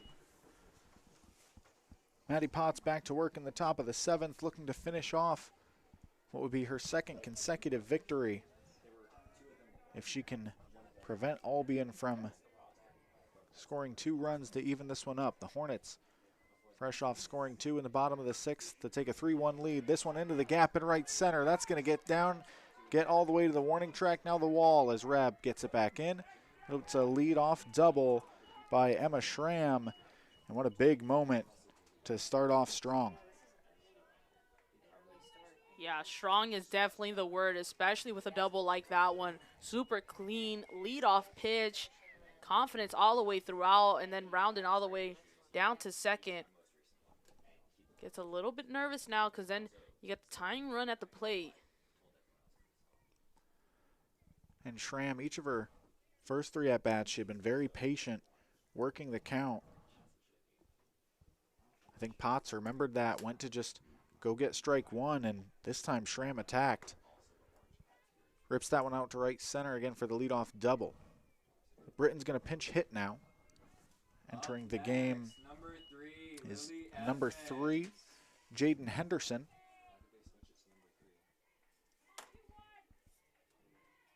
She's just 5 for 14 on the year. Been used as a pinch runner a decent amount with 12 runs scored. And she squares the bunt, pops it foul, but out of reach of the catcher, Domzalski.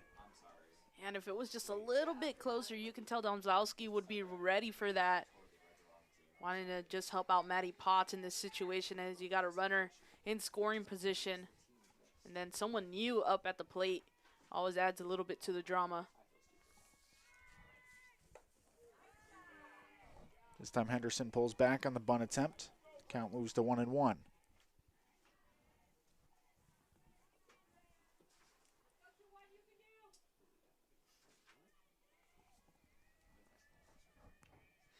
Squares the bunt again and just gets a piece of it, fouls it away, now 1-2.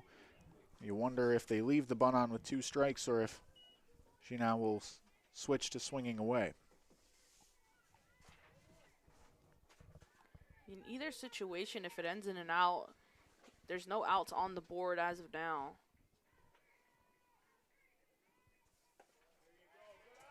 That pitch misses away as Potts tried to attack the outside corner, couldn't get Henderson to swing at it. But I like that idea, especially a pinch hitter who hasn't, had her time to really settle into the game. See if you can get her to chase, and there she does chase upstairs. Swing and a miss is strike 3 for out number 1. Up next, number Really- 58. Really nice pitch there by Maddie Potts. I just want to mention it again. I talked about it earlier, how Maddie Potts takes a little bit more time to kind of settle into the game and starts to really settle into her pitches later in the innings. Well, right now you're seeing that clean movement, that clean release, and just some nice pitching there by Potts. And speaking of that nice pitching, she'll steal strike 1 over the outside corner there on Ann Standig. Entered today hitting .356 on the season, 0 for 2 with a hit by pitch so far in this one.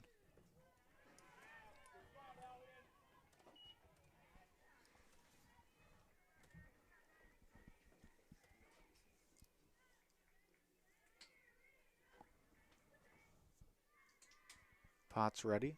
The 1-1. Swung on, grounded to second base. Ryder has it over to first, and there's 2 away. So Hornets 1 out away. Schramm scoots over to third base, and that leaves it up to Kaskowski. But if you're Albion, no hitter you would rather have at the plate than the team leader in batting average and hits on the season.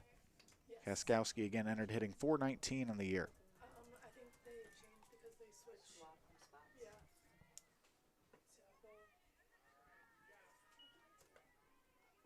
Wait, but they didn't switch. It was the same person who was supposed to be next.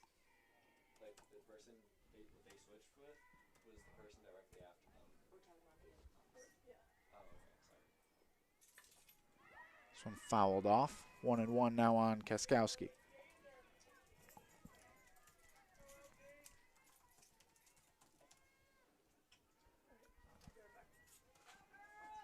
Potts, again, as we mentioned, has really mixed her speeds, mixed her locations, tried to keep Albion off balance as that pitch misses inside.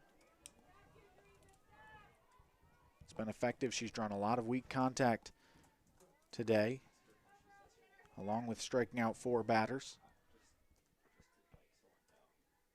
Looking to win this pitcher-pitcher battle one more time and get out of here with a victory. So that one's fouled off. The Britons down to their last strike.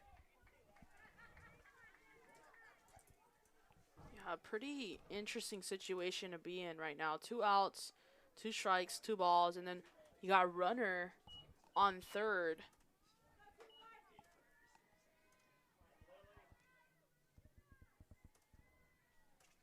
Kaskowski representing the tying run at the plate. She'll hit that one in the air, foul off to the right side. It'll get out of play over onto Mackenzie Field here at K College.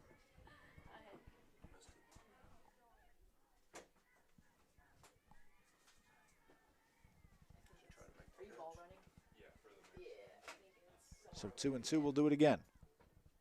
Swung on and tapped, foul behind home plate once again. So this is when, as a batter, you start to get a little bit antsy. You start to get a little bit nervous. And this is where Potts, as a pitcher, can start to play with that. She goes inside, and maybe on a regular day, you don't swing on it. But right there, since you're nervous, you're going to swing. Especially in this situation, just trying to stay alive. And that ball ripped into left center. That's down for a base hit. Schramm to score. It's 3-2. And the tying run now at first base for Albion. Yeah, and more so than ever, you think that insurance run you get earlier in the previous inning, because it definitely worked as insurance right now, kind of giving you that one-run space to see if you can just lock down this inning and then close out the game. And the Britons will pinch run for Kaskowski. I believe that's number 8, Layla Valone, taking her place over at first base.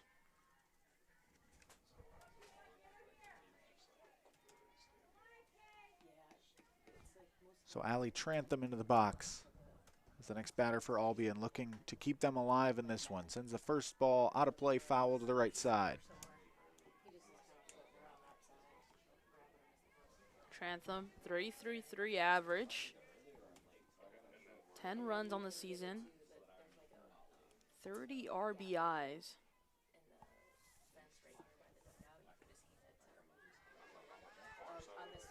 That one just misses the outside corner. Makes the count 1-1. The 30 RBIs for Trantham leads the team on the season. Her 3 home runs, most for the Britons as well. Swinging a fly ball right field. Rabb charging towards the line, dives and can't quite get it. It will fall foul for strike 2 on Trantham.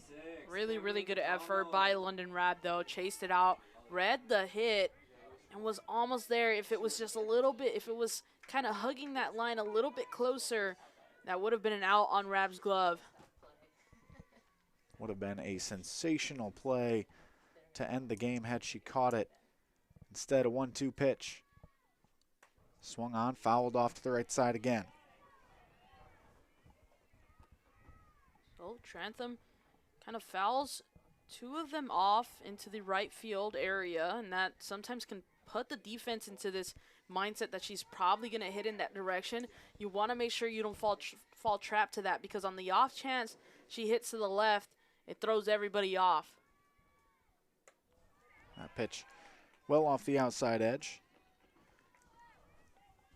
I think that one got a little bit away from Potts, but again, just trying to make these Albion hitters expand the strike zone. You get ahead of them, you get the 2 strikes on them, and especially in this situation, you can catch hitters being overly aggressive, so I don't mind that miss.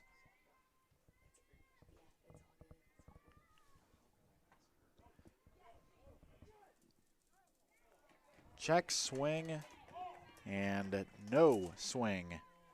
The ruling from Tawney, our field umpire. Fills the count now 3-2. Yeah, you can tell Trantham kind of letting out a breath after that one, making sure that she didn't swing all the way around. Payoff pitch, swung on, hit in the air. New Love charging, makes the catch, and that's the ball game. The Hornets pick up their 3rd win in a row. Move to 3-0 in MIAA play with the 3-2 victory. Albion threatens here in the 7th, gets 1 run back, but can't score the equalizer. With half an hour left until game 2, Maya, your thoughts on the Hornets, again, sneaking away with victory here in game 1? Well, it was well-timed offense, right? We talked about kind of those strategic plays earlier in the innings that got you that first run on the board for Kalamazoo. It was 2 sack bunts that kind of forces the runner onto third. And then on top of that, you continue to hit smart. You continue to hit when you need to. Then you follow that up by good defense, and then a good performance by Maddie Potts in the pitching circle. I mean, it's all the right ingredients in the making of a good game, and that's exactly what came out here. So hats off to pretty much everyone. I mean, there wasn't a specific, I think, thing that brought the game. It wasn't, a game-winning home run or anything of that sort. It was more so exactly what softball is, the kind of that collective effort, everybody being on that A game, especially with Potts kind of really dialing in on the pitching, especially towards the end of this game. Yeah, absolutely. I mean, 3 different players scored for Kalamazoo, 3 different players with an RBI. Like you mentioned, that total team effort. The one person who I really would highlight hitting, Emma Newlove, 3 for 3 on the day. Always a strong performance when you're able to get on base every time you step to the plate. She was definitely a major contributor for the Hornets, but again, Maddie Potts and this Hornets defense is really what allowed them to take the victory in this one. For game 2, they'll swap sides. Not literally, they'll stay in their same dugouts, but Kalamazoo will bat first. Albion technically will be the home team on Kalamazoo's field here for game 2. That'll be coming up in about 30 minutes. We'll step away, but we'll stay right here on this stream for game 2. We'll be back again in about 25-30 minutes to wrap up today's doubleheader.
number 1. Welcome back to the Kalamazoo College softball field. We are ready to get game 2 started. Same pitcher for Albion as game 1. Lily Zaskowski to face London Rab. First pitch fouled away. You have pretty similar lineups for both teams as what they went with in the first game. For the Hornets to follow Rab will be Landry Fritzma, Ella Newman, Emma Newlove. Then Grace Rocco will be the designated player for the Hornets in this game as Rab swings and misses strike 2. JC Ryder once again at second base batting 6th, followed by Delaney Lee at first base, Alyssa Hinckley in left field, and the catcher Ava Domzalski will hit 9th in this game after serving as the flex in game 1. For game 2, in that flex spot for the Hornets will be the pitcher Elizabeth Jones. As Rab readies for this 1-2 pitch, it's just off the outside corner, 2-2. Yeah, you mentioned same pitcher for Albion and then a switch of pitcher for Kalamazoo. Maddie Potts having a great showing in that game 1 just about 30 minutes ago.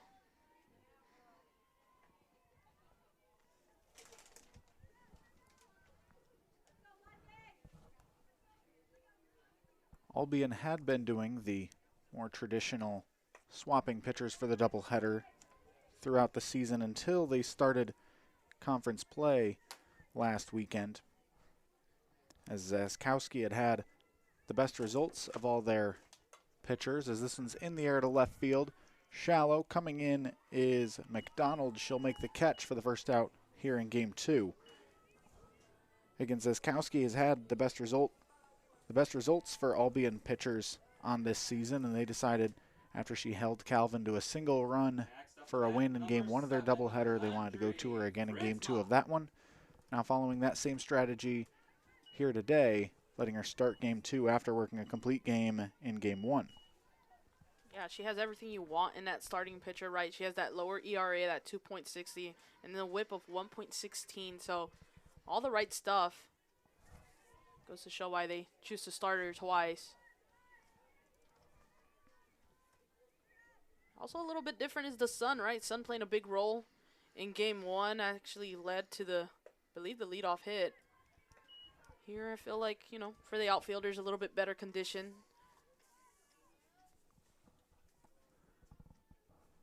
Yeah, as the sun still plenty high in the sky, but starting to move off to the west. Makes conditions, like you mentioned, a little better for the center fielder, anyone on the left side of the field, but now for that right side, the sun still right in their eyes. So this one's into left field, and once again, that'll be handled by McDonald for out number 2. Yeah, best case scenario for McDonald right there, because I was going to mention Fritzba was being pretty aggressive at the plate, right? She whipped the first one foul, got too much on the end of the bat, and so wrapped it foul. And then right there, same direction, just a better connection.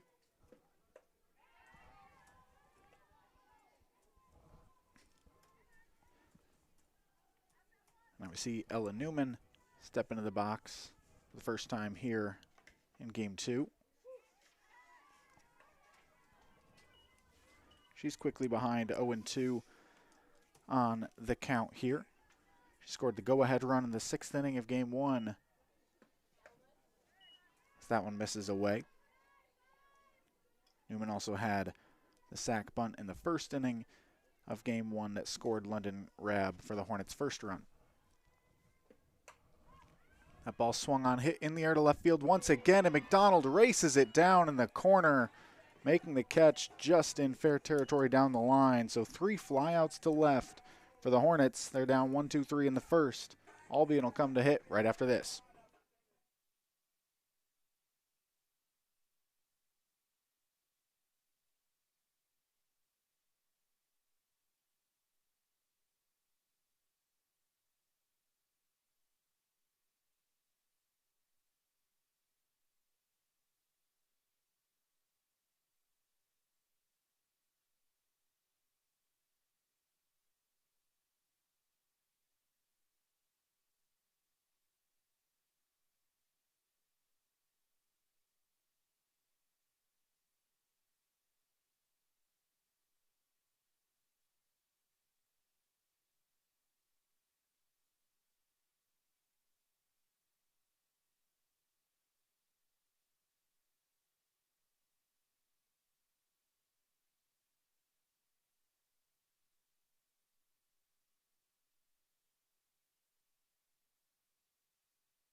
We are getting set for the bottom of the first inning here.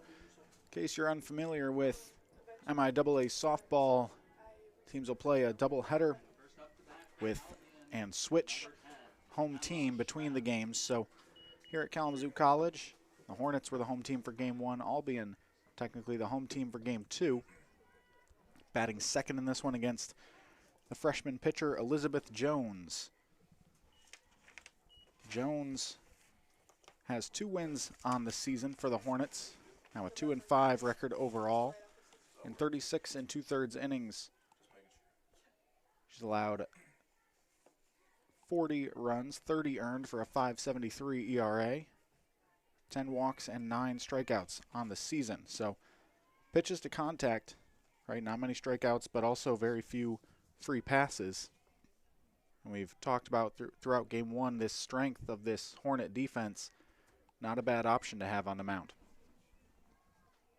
Yeah, and Jones definitely shows that she can settle into a game quickly.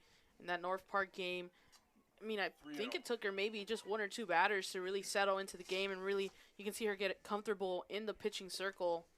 Excited to see how her showing is today. Jones gets strike 1 there on Emma Schramm, Britain's leadoff hitter and shortstop. And you know, I let all of game 1 pass by us. There's a ground ball to shortstop. New Love fires over to first in time for the first out here. I let the whole first game pass by us without mentioning. We've got what I'd call a pretty strong uniform matchup here. The Hornets in their black tops and orange pants, Albion rocking the all-purple look with those long gold socks. It's a real sharp look for both squads.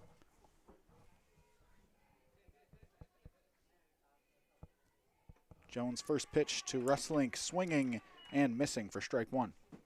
Yeah, and that's that pitch that Jones, you're going to see her use that all over the game today. I mean, she continues to let that pitch fly. It looks like it's floating, looks like a strike, and then it just drops out of nowhere.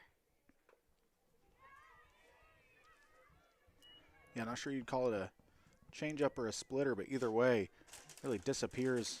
Bottom drops out of it.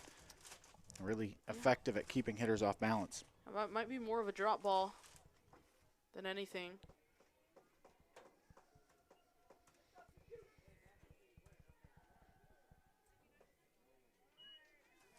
That one just off the outside corner. Russlink gets to a 1-2 count now.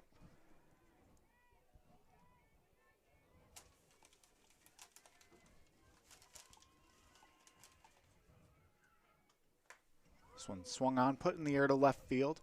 Backing up a few steps is the left fielder for the Hornets, Alyssa Hinckley. She'll make the catch. And there are 2 away now here in the bottom of the first. Hinckley having some pretty solid plays in game 1 out there in left field, showing it off again. Just a really comfortable glove she has on.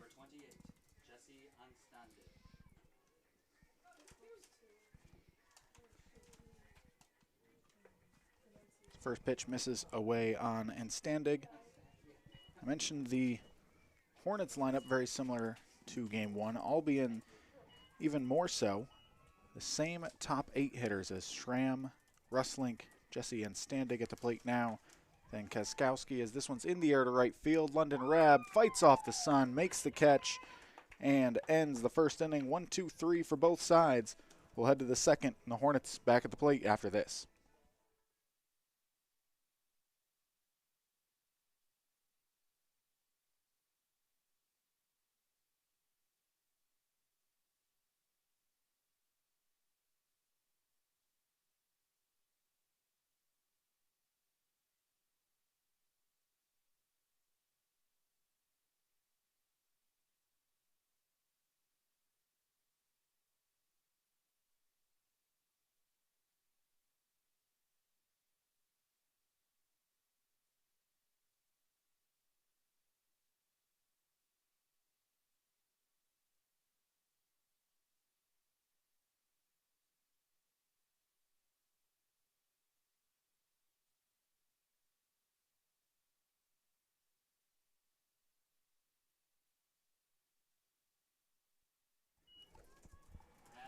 Getting set for the second inning here at the Kalamazoo College softball field. 0-0 as both sides went down in order in the first. Swinging at the first pitch is Emma Newlove. She'll foul that one well out of play to the left side.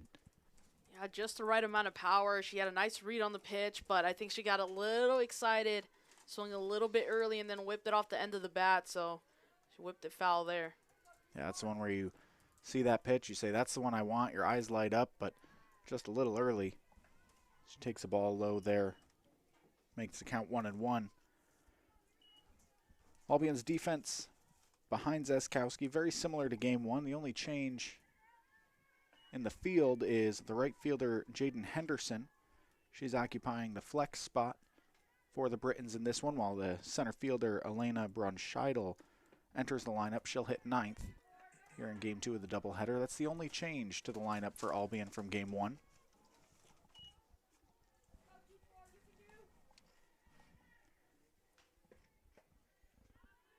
As that one misses outside, it's a walk to Emma Newlove. And so Zaskowski went all of game one without issuing a free pass. But Newlove leads off the top of the second with a walk here for the Hornets. Now up to bat, number That'll bring 25, Grace Rocco up to the plate for her first appearance today. As she was not in the lineup for game one, she takes the ball high. Rocco on the season leads the Hornets in doubles with 6. She's 10 for 42 on the year. Those 6 doubles plus a homer have her slugging average at .452. Some pretty solid numbers, and then you consider the fact that she also helps out a little bit in the pitching realm.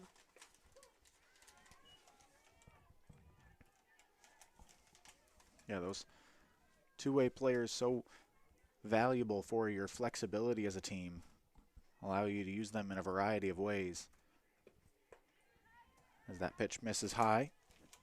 It's a 3-1 count once again.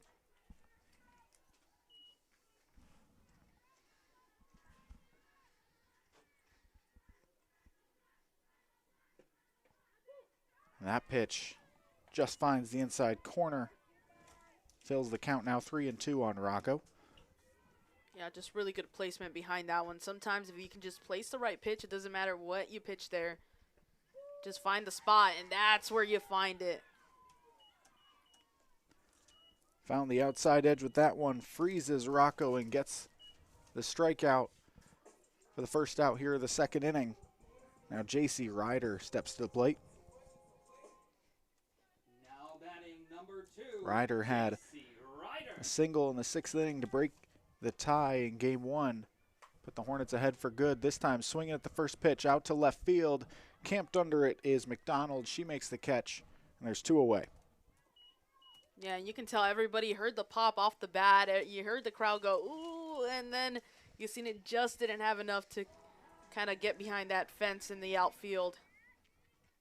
Now up to bat, number 13, As mentioned, Lee. bit of a chill in the air, and on these cold days, the ball really won't carry quite as well as it does when it heats up. Helped that one stay in the yard and playable for McDonald.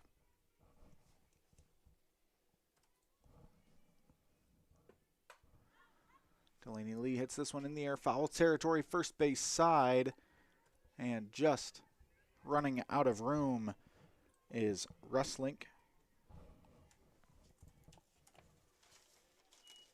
Over at first base for Albion. Evens the count at 1-1 on Delaney Lee.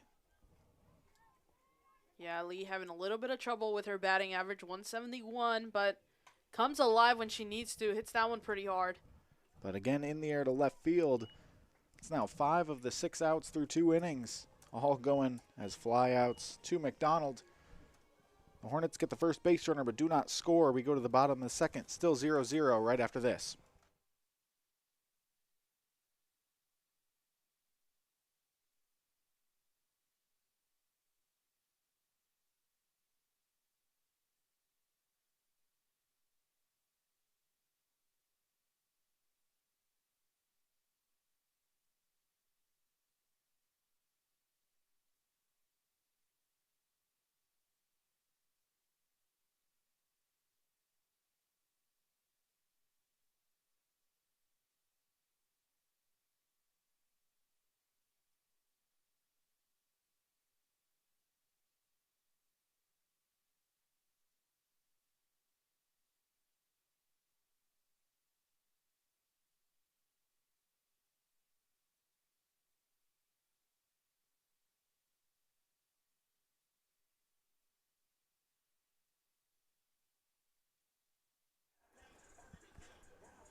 Britain's pitcher, Lily Kaskowski, to lead off here in the bottom of the second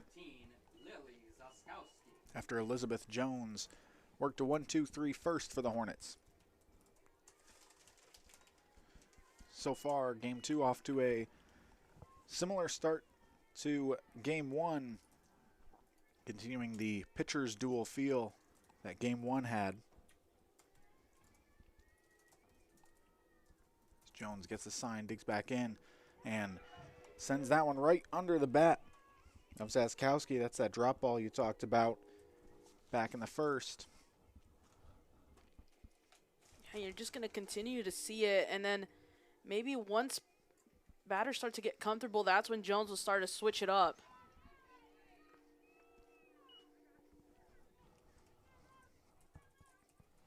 Absolutely. It, works well as long as it keeps the hitters off balance, but then if you catch them, anticipating that, hit them with a fastball instead, then they'll be out of sorts for the heater as well.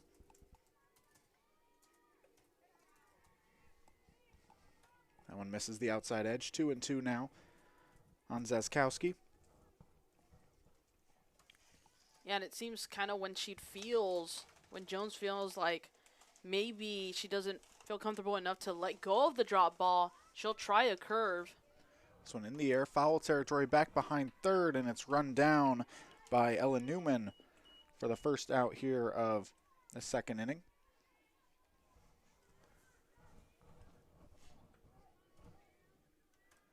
Brings Allie Trantham to the plate. Albion's designated player. Hitting with a 3-3-3. Swung at the first pitch, fly ball to center. Friedsma backing up to the warning track and making the catch. So one pitch, one loud out, and there's 2 away now in the second. Yeah, that's just good, fielding mechanics, right? You've seen Friedsma read. She actually stood still for a second, and then after completing that read of, how that ball's going to end up in that outfield, turns over her, I believe that was her right shoulder, and then just leads backwards instead of backpedaling.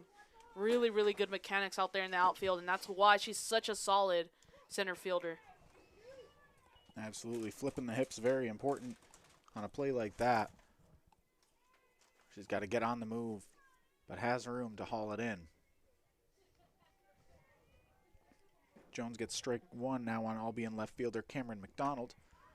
Pops the second pitch up right to third base. Newman has it, and it's another quick 1-2-3 inning. We'll have the third coming up after this on the MIAA Sports Network.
For the Hornets to start off the top of the third, it'll be Alyssa Hinckley, the left fielder. Swings at the first pitch, popped up and foul ground out by first base, and that ball handled by Russlink for out number 1. That'll bring Ava Demzalski to the plate for the first time today after catching out of the flex spot in game 1. Enters the lineup here for game 2. Takes a first pitch strike from Zaskowski. Yeah, really good placement again. Talk about finding that spot. And right now, I think both pitchers kind of figured out it's that outside area on the strike zone. This ball popped up right to the third baseman. Kirsten Wilkin takes a couple steps to her left to glove that one. A couple little infield pop-ups have 2 quick outs for London Rab. Stepping to the plate now. Number 1, London Rob. Rab squares the bunt, fouls that one off. 0-1. She had that leadoff double back in game 1, but 0 for 3 since, dating back to the 3rd inning of game 1 today. Yeah, and the Hornets kind of going about this offense a little bit differently, right? Game 1, we've seen a couple more sack bunts, couple more sack flies after getting some type of lead runner on base. And this time around, having a little bit more trouble getting that lead person. And then on top of that, not really kind of relying on the sack. This ball popped up again. It'll be Wilkin to play it once more. So the Hornets go down in order in the 3rd inning. We are working real quick here in game 2. Bottom of the 3rd coming up after this.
Back to action here at the Kalamazoo College softball field. The bottom of the 3rd, Albion Britain's catcher, Riley Frank, to lead things off. She'll take a first pitch off the outside edge. The Britons quickly down in order through the first 2 innings. As you mentioned, the Hornets on offense not able to get into that leadoff batter on and then sacrifice them around mode yet today. And Albion without a base runner so far, obviously in the same kind of situation. The Hornets, the one time they got that base runner on, and Emma Newlove had Grace Rocco at the plate, and rarely are you going to ask a player who's tied for your team lead in extra base hits to be the one laying down that sacrifice bunt. And it's not lack of connection. I feel like we've seen some pretty hard hits, but those hits are direct to fielders. Yeah, a lot in the air so far here in game 2. Fly balls, pop-ups, not really much being put on the ground, and forcing fielders to execute the field and throw. So this one's in the air to left field, and that will send Hinckley back into her right to make the catch for the first out here of the 3rd inning. Yeah, so again, pretty solid contact, right? Found a spot in the field, but then it's direct in Hinckley's area, and that kind of just routine work there. Now batting number 12, Kirsten. That sends Kirsten Wilkin back to the plate for Albion. She'll take the first pitch low for ball 1 from Jones. Wilkin 0 for 2, and the first game reached on an error plus a walk.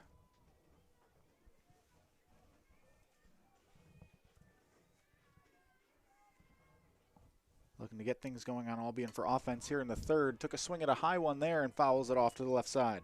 Yeah, I got a little bit antsy there. You can kind of tell, too, it looks like she kind of rose her hand to the dugout saying, okay, my fault, my fault. That one was on me. And after the first pitch missed low, that one kind of reset her eyes and got a little overeager at it. That one drops back down too low. Now 2-1.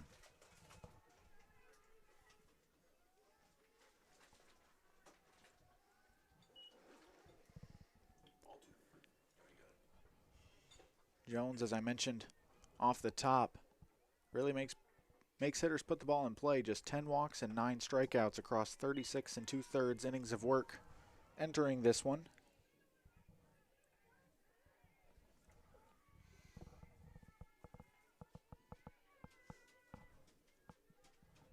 Lets the defense get to work behind her. And this one's in the air to left field, down the line, and foul into the corner there. That one had trouble written all over it, but just a little bit foul. Yeah, and I know right now Wilkin is probably like, just keep it in a little bit longer, get that a fair ball, then probably would have opened up the game. It really takes anything here to wake up either side.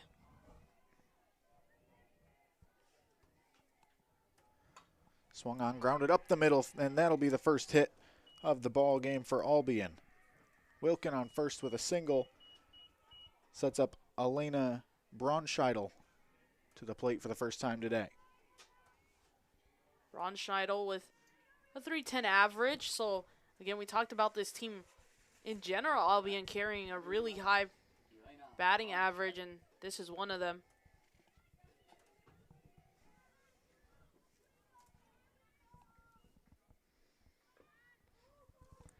Squared to bunt and tapped it foul right at home plate.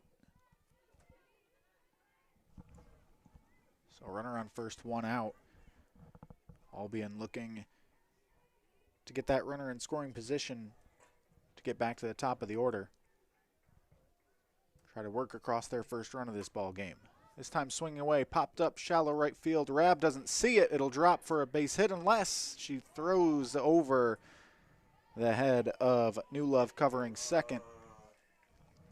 So a chance to clean it up, and then I think maybe just a confusion from not being able to see the ball and then seeing like, okay, where is it going to drop? You have to deal with all of that, and in a split second, you have to make the decision to make the connection to New Love. I'm guessing Rabb got her eyes up and threw before kind of her brain realized where she was at. Hornets taking a mound visit. And, you know, sometimes that's needed, right? It takes small mistakes to kind of break a rhythm, and right here it feels like maybe that rhythm broke. So sometimes you got to take that time out, take that quick second and be like, okay, this is what just happened. This is how we move on, and then have that short-term memory of, okay, that mistake happened. Yes, there's 2 runners on base. How do we make a situation better so that Jones can pitch them out of the inning? Yeah, absolutely, and especially with a freshman pitcher on the mound, just take a second. Make sure the nerves stay settled because, again, she's pitching well, doing kind of exactly what she wants to do on the mound.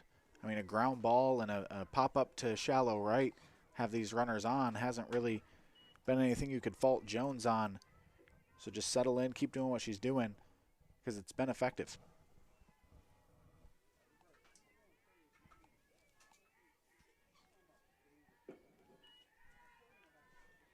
So Jones loses a little bit of the handle on that one again. Nerves definitely factoring into this one. You've seen her take a breath. You've seen the shoulders drive and drop. It's just about ready. I expect to see a drop ball soon.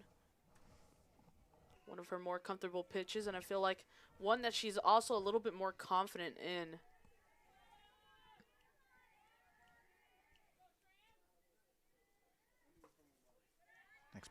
Next pitch misses outside. 2-0 now on the Britons' leadoff hitter, Schramm.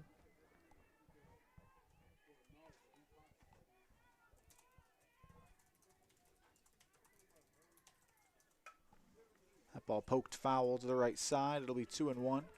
As the leadoff hitter, Schramm has not had a bunch of RBI opportunities, driven in 8 runs on the season so far.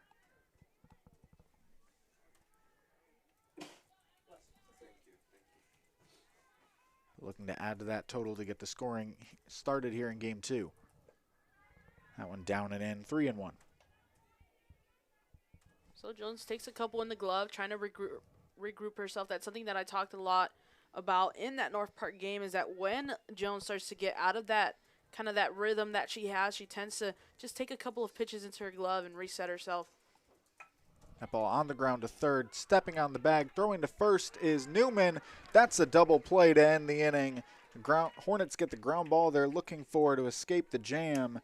Still 0-0. We'll head to the fourth up next on the MIAA Sports Network.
Welcome back. Top of the fourth inning. Still no score between the Hornets and Britons.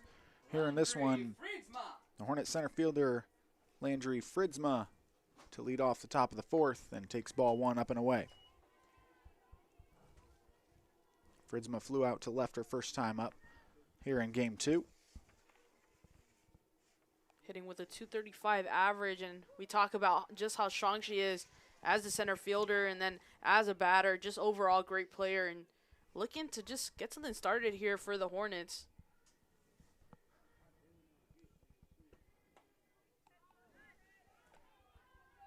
And on the mound for Albion, obviously you don't watch pitch counts as much in softball as you do in baseball, but Zaskowski working on game two of the day, you start to wonder how much she's got left in the tank as that one just foul down the third base line from Fridsma. Almost caught the third base bag, but she'll have to come back to the box for now a 2-2 count. And again, you wonder again how much Zaskowski has left in the tank. She misses low there. Colin, and you did say, you don't watch it as much as you do in baseball, and yeah, you consider she threw maybe around 100 pitches in that first game. 200 pitches is a bit of a stretch here. That one's deep to left field, but reaching up to make the catch is McDonald. She has been busy out there in left field in this one. But there's the first out here in the fourth. You know how quickly these innings are going and how quickly, three are coming up and three are going down. Kind of helping out in that aspect, making sure both pitchers are pretty fresh.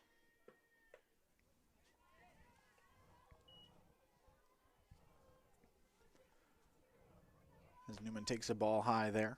The only real game to compare this to for Zaskowski is last Friday she started both halves of a doubleheader against Calvin. Game one went tremendously well. 7 innings, 5 hits, no walks.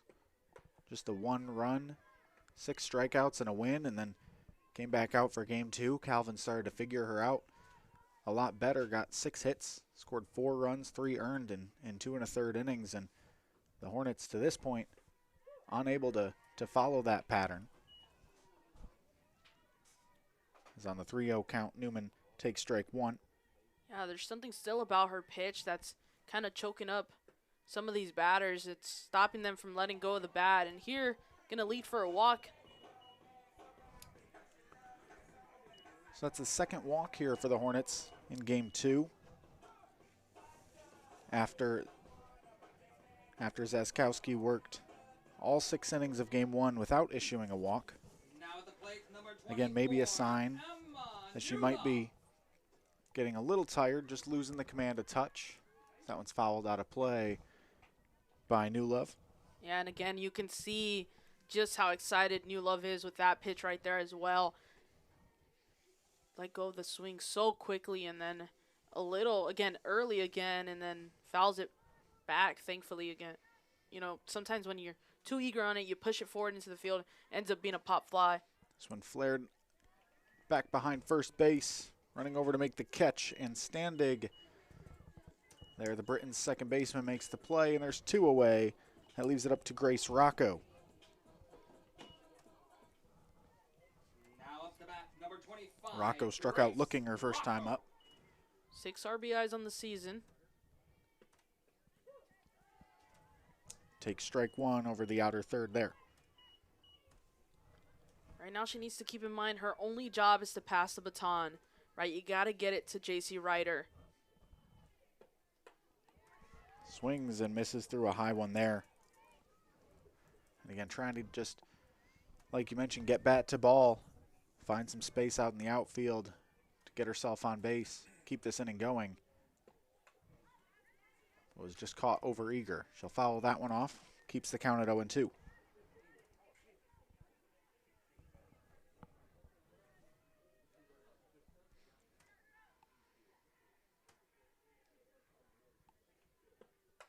This one swung on, lined over the head of the second baseman and Standig. It's a 2-out single, first hit of the game for the Hornets. And JC Ryder steps up now, 2 runners on, 2 outs, looking to break this 0-0 tie.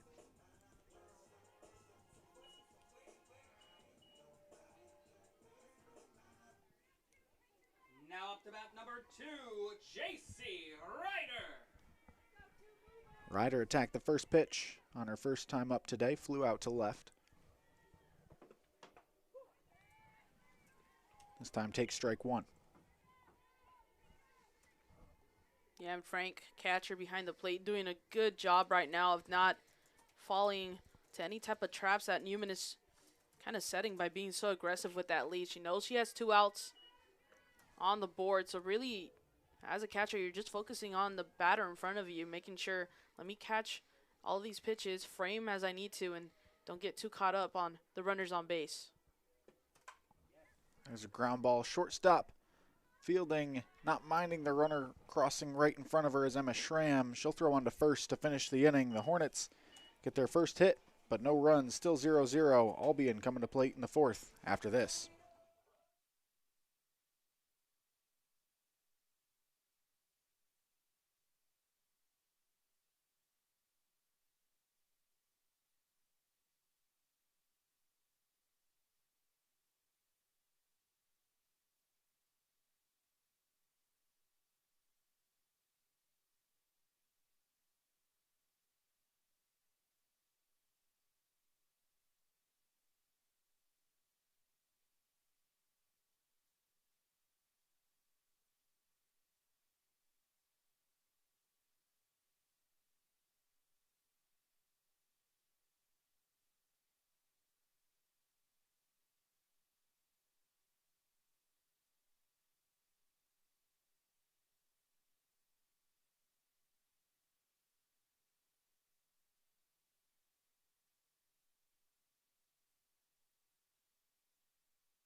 Back to action here at the Kalamazoo College softball field for the bottom of the 4th. Still 0-0 between Kalamazoo and Albion in Game 2 of today's doubleheader.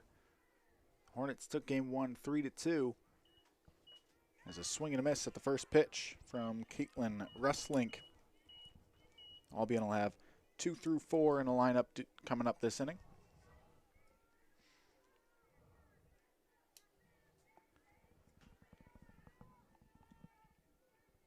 Jones takes her time, now gets ready for the 0-1, misses upstairs. Checking around the department for Kalamazoo College today, their men's tennis team in action at Hope. Hope secured the doubles point, but the Hornets leading in the first set in 3 of the 4 singles matches that are underway. Kalamazoo women's lacrosse also playing at Hope, where the Flying Dutch have a 5-4 lead late in the second in that one.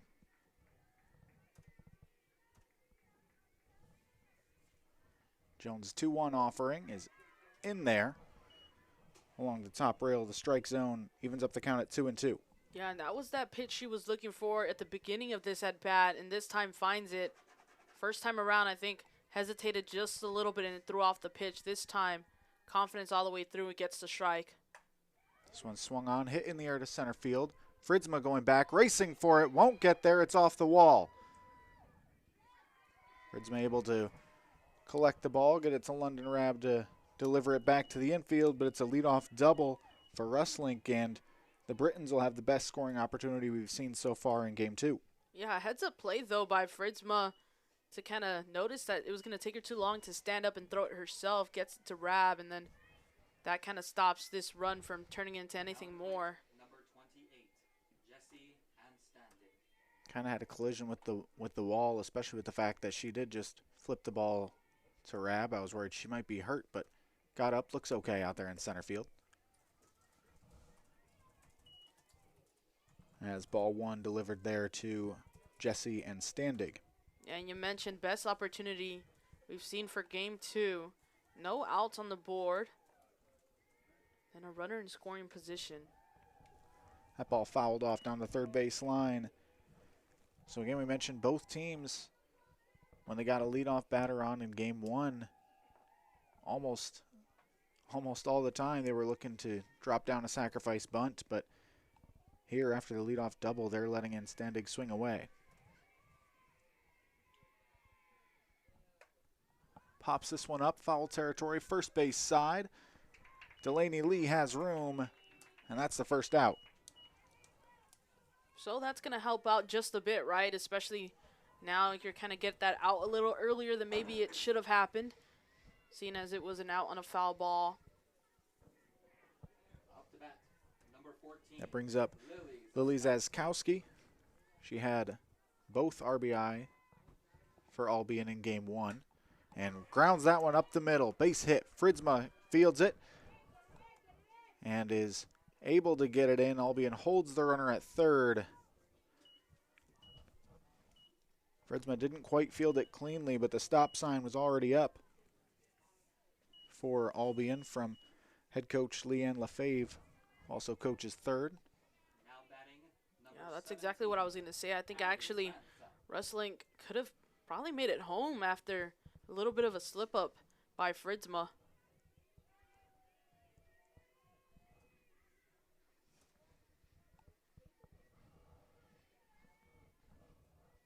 Trantham now digs in, ready for the first pitch. Swinging on it. It's a fly out to left center. Fritzma has it. The runner will tag and score from third, though. It's 1-0 Albion. So Trantham gets the job done with a sac fly, and Albion strikes first here in the bottom of the fourth of game 2. And we talked about why having no outs at the beginning of this inning when you get a runner on scoring position is so useful. Sure, you had the foul out and then you had another, but you still have that room to just play a little bit and see if you can get that runner in. This one's hit in the air, foul territory, third base side. Newman and Newlove both go over, but can't quite get there in time. It's 0-1.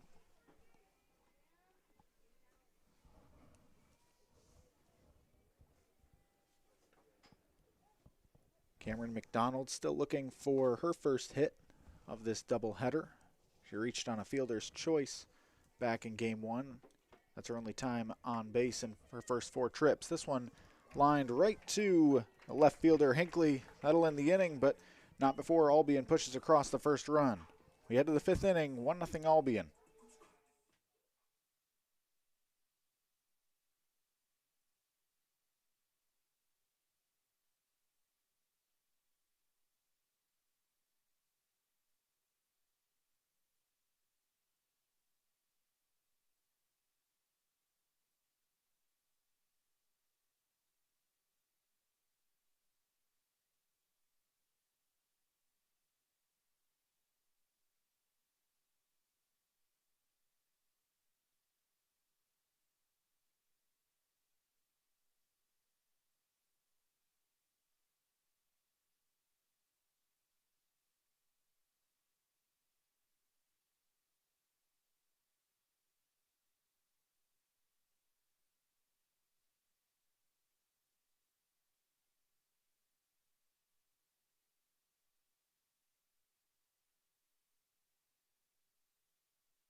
all set for the 5th inning here between Kalamazoo and Albion. Again, the Hornets took game 1 of the doubleheader 3-2, but Albion pushes across a run in the bottom of the 4th to grab a 1-0 lead. Here looking to get the doubleheader split. Delaney Lee leading things off for Kalamazoo. This inning, she'll pop that one in the air, foul territory, third base side, and nobody quite able to run that one down. So it'll be an 0-2 count now on Lee. And right now, I think what I'm looking for is just for these Hornets to be aggressive but smart, right? And then I feel like that's what's asked every game probably, right? Be aggressive but smart. But more so than ever, right, you need to respond to that run scored from Albion. You mentioned aggressive but smart. Lee takes that one off the outside edge. Now 1-2.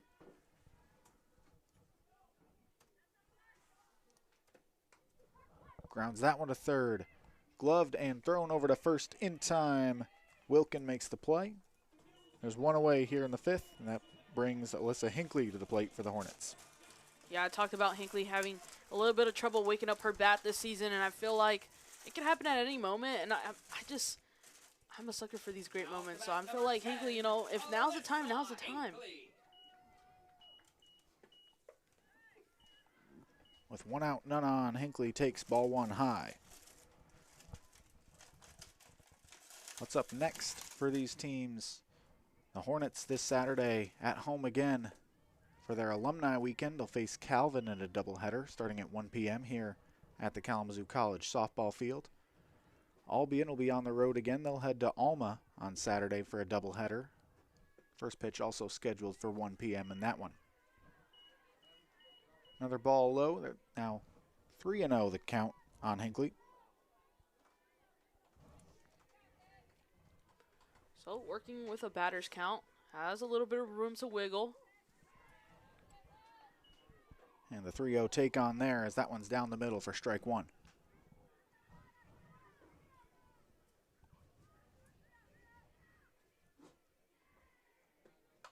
This one lined to left center. That'll be down. That'll get all the way to the wall. Rounding first and heading to second with a 1-out double is Alyssa Hinckley. There is just some pretty doubles that you just can say, you know what, that was just a pretty hit. That one right there, it stayed in the air. I mean, it was in the air all the way probably close to the warning track and then just touches down so ever so lightly. That's what you want to see when you see someone hit a double. So a runner in scoring position puts the Hornets in a better situation right now. Domzalski fouls the first pitch back off the screen.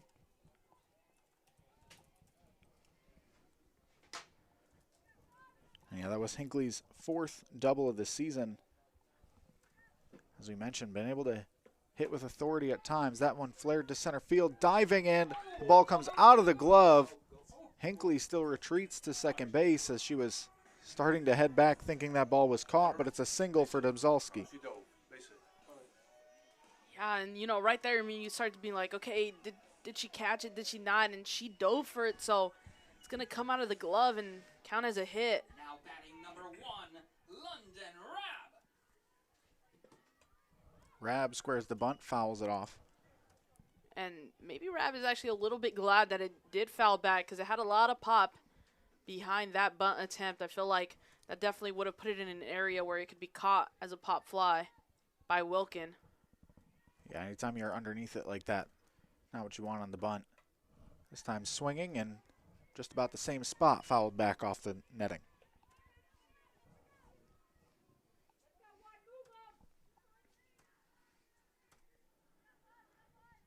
So now 0-2 on Rab, 1 out, 2 on for the Hornets.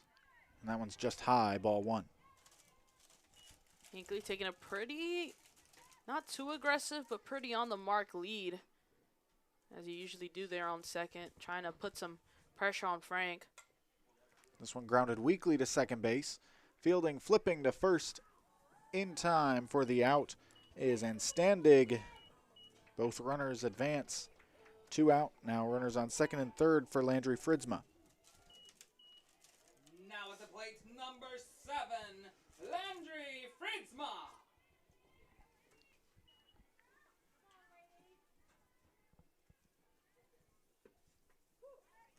Fridsman takes a first pitch strike from Zaskowski. And I can feel the pressure on Fridsma right now. I mean, you seen her roll her shoulders back just a second ago. I can imagine that she's dealing with quite a bit of pressure. Swings and hits that one foul off to the left side. Gets just over the exterior fence. So we got over a fence, just not the fence that she was looking for. That one misses low. Hornets again displaying patience on taking an 0-2 pitch just off the edge. She just needs to make it touch the green. Ball hit in the air, foul territory on the right side, and it will just get out of play. Caught by the bullpen catcher. Fortunately, we don't use banana ball rules, so just we'll stay with a 1-2 count.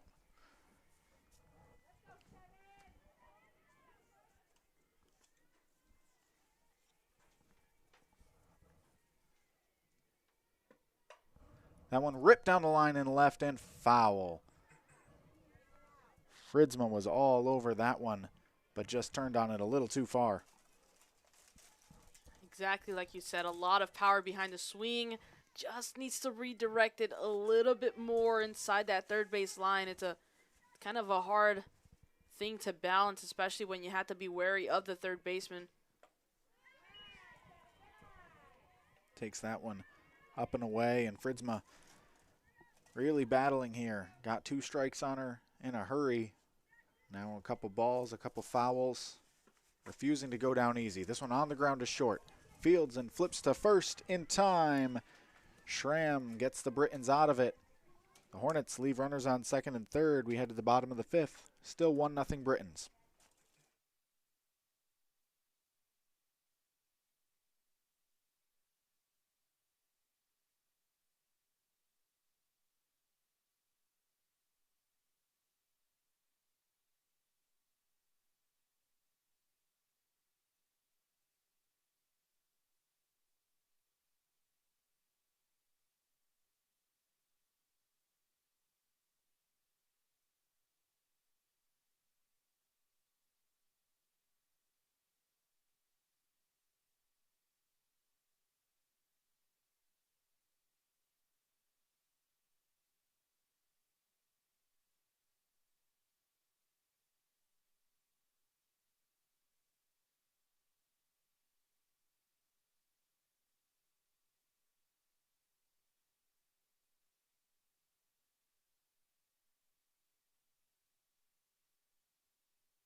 It'll be Albion's catcher, Riley Frank, to lead things off here in the bottom of the 5th.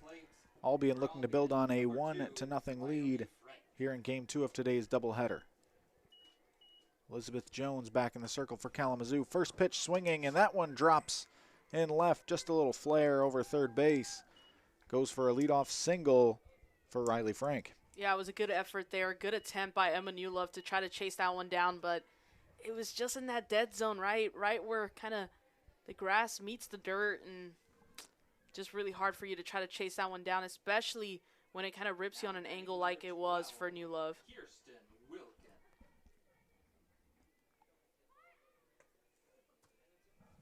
Wilkins squares to bunt, but pulls back as the first pitch misses away. And as you mentioned, that hit just in the right spot for Frank. You just look for those soft spots on the field where you kind of get into a triangle between 3 defenders and none of them in the right spot to get it. That bunt attempt fouled back by Frank. Evens the count at 1, or rather fouled by Wilkin. 1-1 the count now. Jones just trying to settle back into it right now.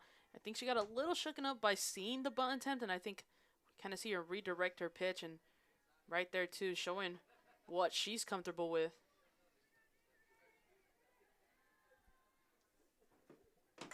This time swinging away and getting that one into the gap in left center is Wilkin. Hinckley chases it down at the wall. They're waving the runner home. The throw is cut off, and it's 2-0 Albion. It's an RBI double and a big-time hit for Kirsten Wilkin.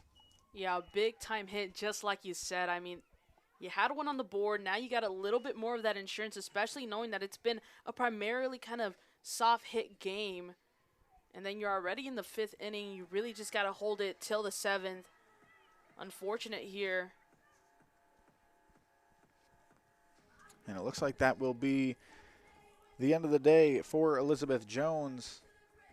Grace Rocco, the Hornets' designated player, and this one will enter as the pitcher. Yeah, someone fresh, you know, to enter the game. I think Jones, you started to see a little bit of those signs of being a little shooken up in the game, you know. She was trying to get herself back into it with a couple pitches in the glove, took a couple different types of pitches, called her own pitch, and then seeing that that wasn't enough yet to kind of beat Albion at this batting game. So bring in a new pitcher, you bring in something new for them to face, gives you a better opportunity. Yeah, and for Jones, she retired each of the first 7 batters, but then that hit was Albion's 5th in the last 10 players to the plate. So seemed like they were reading her a lot better than they were at the start of the game. So the Hornets just want to get a new look in there, try to get Albion back on their heels at the plate. Grace Rocco, again, we've mentioned her hitting stats. Pitching on the year, she's made 8 appearances, 4 starts, including 1 complete game. In 21 innings, she's allowed 27 hits and 27 walks with 15 strikeouts and an ERA of 7. So for Rocco, the key is going to be keeping the ball in the strike zone. Those 27 walks in 21 innings. Raising a red flag, but as you'll see with a lot of college freshmen, it can be a tough adjustment to the college level, but once she settles in, she can be much more effective. This pitch bunted right back to Rocco. She'll throw to first, but that is in time to get the out. So it'll be a successful sacrifice for Braun Scheidel. The Hornets get the first out. Yeah, just in time. I was going to mention just in time to get that out. And, you know, if you want anything to come out from a sack fly or sack bunt, you want to make sure you at least get one of the outs. So nice work there by Rocco, especially just coming in. I mean, for it to be an opening play for you as a pitcher that just got put in, that's pretty tough to just come into the game and then kind of go in there full deep water. And Braun Scheidel still standing at first base as Albion head coach Leanne Lefebvre has a word with our field umpire for Game 2, James Teedy, as he and Marcy Tawney switch spots after Game 1. And the call will stand. Braun Scheidel out at first, so 1 out, and Wilkin standing at third base for Albion's leadoff hitter Emma Schramm. Number 10, Emma Schramm.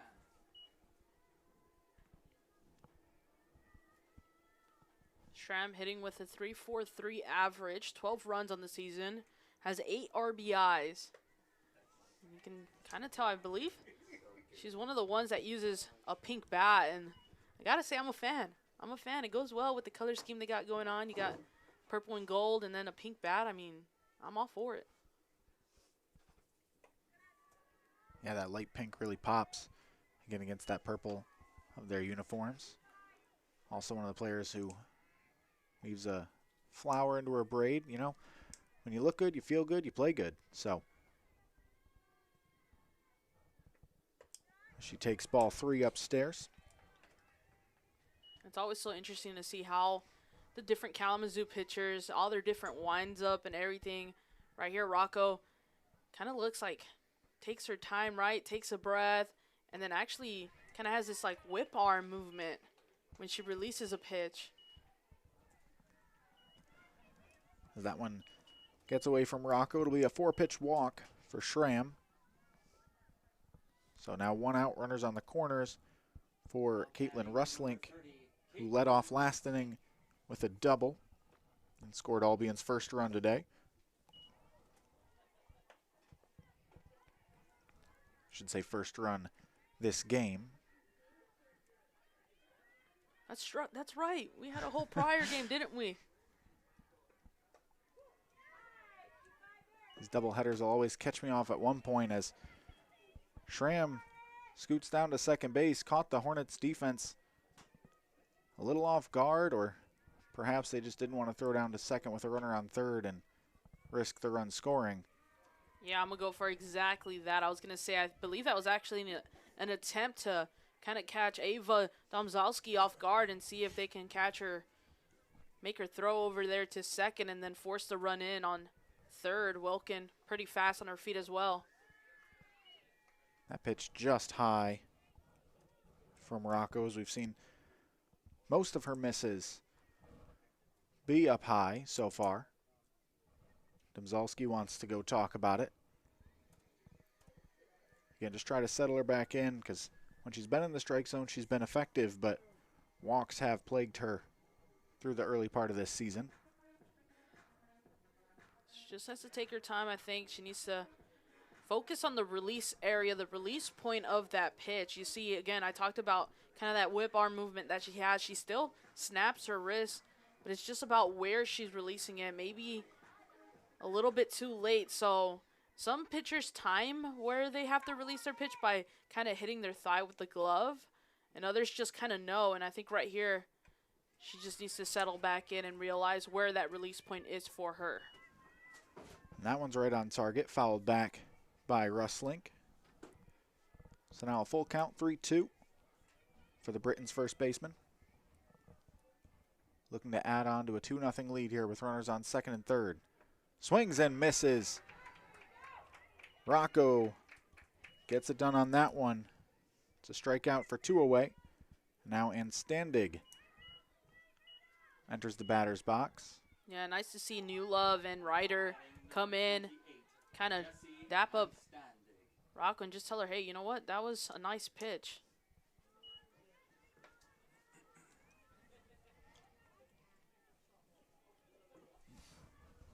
First offering to Anstandig just misses the mark, 1-0. Second pitch just high as well. So Rocco was able to come back in the count. Last batter against Russlink. Now she'll have to do it again. Gets the call on that one. Still riding at the top edge of the zone. And you can tell when her pitches are going to end up as strikes. So you just, such fluid motion, and then she comes around, doesn't really fully turn her hips, but gets still a nice flick of her wrist to release that power. That foul ball evens the count at 2-2. So Rocco, good job bearing down after the first 2 balls to Jesse Anstandig. This one hit in the air over the head of Ryder at second base. Rab gets it in quickly. Runner breaking for the plate, and Delaney Lee needs some more communication from her teammates. Looked like she didn't know where to go with that ball once she caught it. So both runners score. It's 4-0 Albion. Yeah, I also think maybe the throw from Rab kind of drags Delaney Lee a little bit off the line, the straight shot to home plate, on top of not really knowing if the runner was going to come into home plate.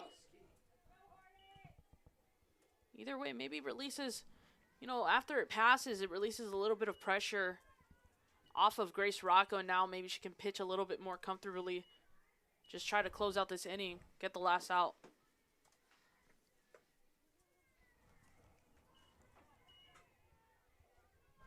So that pitch misses high.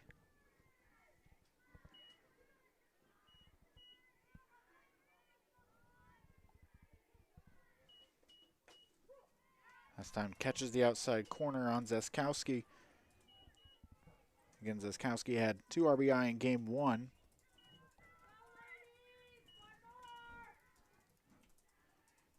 Has 3 hits across today's doubleheader. This one in the air, left field, deep, and that is gone. Big time swing from Zeskowski, sends it over the wall and left. Yeah, the pitch from Grace Rocco just had a little bit too much air under the pitch, right? Left it up in the strike zone a little bit too long, a little bit towards that middle kind of sweet spot area. And then if you got eyes for a ball like that, I mean, you're going to send it out any day. So nice work there, clean work. Now it's just about, again, close out the inning, kind of stop it where it's at. You got clean bases, which is also nice to work with. It looks like there might be a couple of changes from this Kalamazoo side.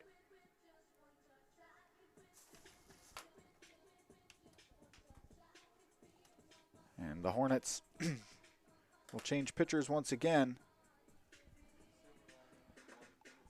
Rocco is out, and entering this one will be Caitlin Berkery for the Hornets, another freshman from Oak Lawn, Illinois. Berkery has been the fourth pitcher for the Hornets, so now all four Hornets that have seen action in the circle this season will have appeared in today's doubleheader. Berkery in 10 1/3 innings so far in the season has surrendered 23 hits and 6 walks with 3 strikeouts. ERA sitting at 8.81 on the year. Now her whip also a little bit higher, but it kind of, the story for most pitchers, right? Having a lot of power sometimes takes a little bit more control. So here, Berkery going to try to come into this one with a positive mindset. And you can tell she's a little bit of a faster pitcher. You can tell right now when you watch her pitch, this first one here has a quick release and a quick windup as well. And it all comes up to a full stop. She kind of it looks like she just hits a wall at the end of the pitch. That one, first pitch just fouled off by Allie Trantham. So objective to start off here for Berkery. Stop the bleeding on this inning. Let the Hornets get back to work on offense. Yeah, gets a lot of that initial power by pushing off the mound. It's really always interesting to look at that technical side of softball pitching and all the differences. This one popped up right near home plate. Berkery going to take it herself right along the third base foul line. That'll end the bottom of the 5th, but Albion adds 5 runs to total 6 in this ball game. 6-0 Albion as we head to the 6th inning right after this.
So it will be Up to bat for the Hornets, Ella number Newman 5, Ella lead off the Newman. top of the 6th for the Hornets, trailing Albion 6-0 here in Game 2 of today's doubleheader. First pitch strike on the inside part of the plate. Newman drew a walk her last time up, along with having single RBI and run scored in Game 1. This one in the air, foul territory left side. And it will get down with no damage for strike 2. If you could score a home run on base just based off of height, that one right there was that's got to be one. I mean, I was pretty high up there. This one high up and will clear over the fence behind home plate and get out of play. Yeah, so having a lot of pop on the bat right now, and you can tell she has an eye for the pitch. Just needs to make She looks like she's getting under the ball a little bit too much, so gotta fix up that connection. Saskowski lost the grip on that one. Goes in the dirt, 1 and 2.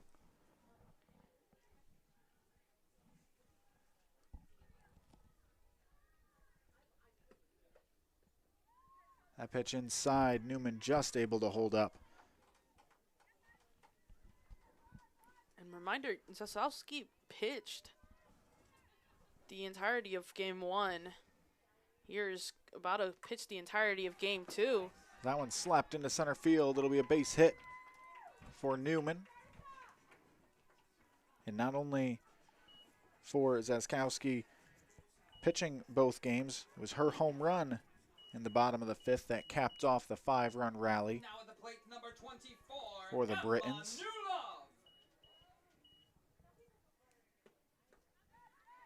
Newlove have been a productive player all around, both in game 1 and now trying to kind of cap it off in game 2.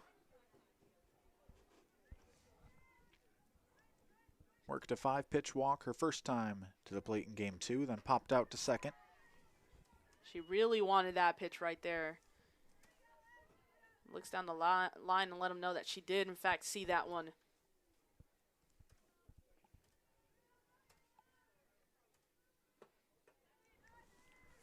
That one misses high. Like you mentioned, that second pitch. Yeah, I think her thought was all about turning on that one and driving it to left field. Now on a 2-1 pitch.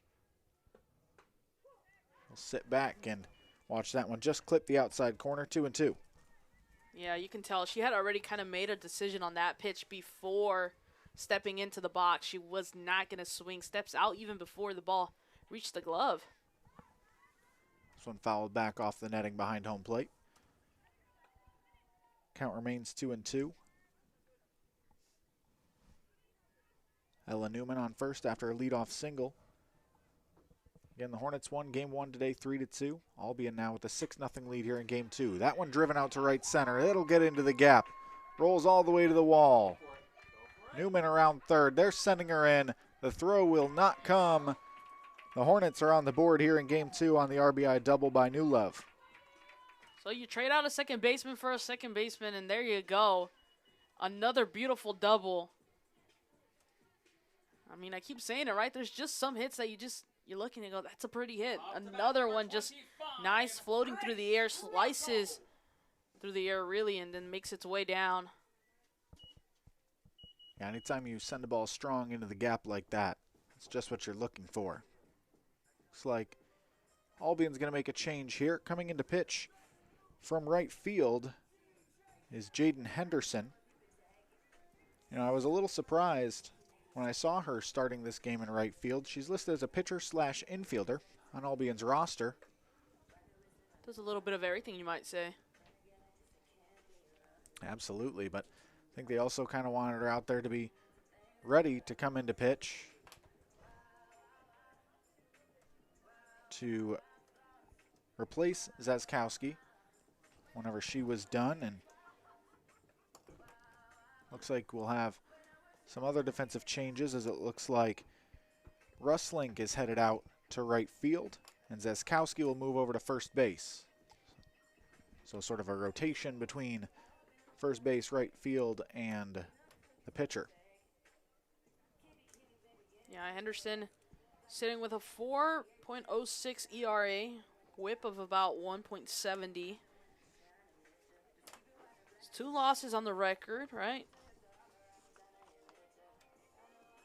9 appearances, 2 games started, 29.1 innings pitched.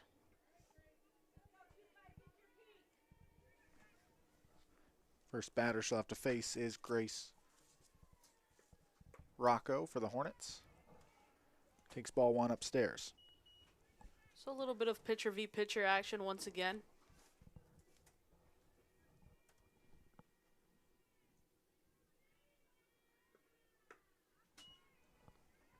Another one way up. Makes it 2-0 now on Rocco. Yeah, and that happened a couple times during the warm-up pitches that she had, so something to keep an eye on.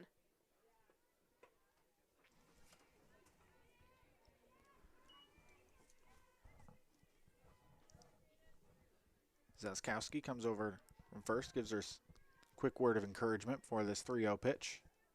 Notice she's letting that pitching hand kind of trail away from her body when starting her windup.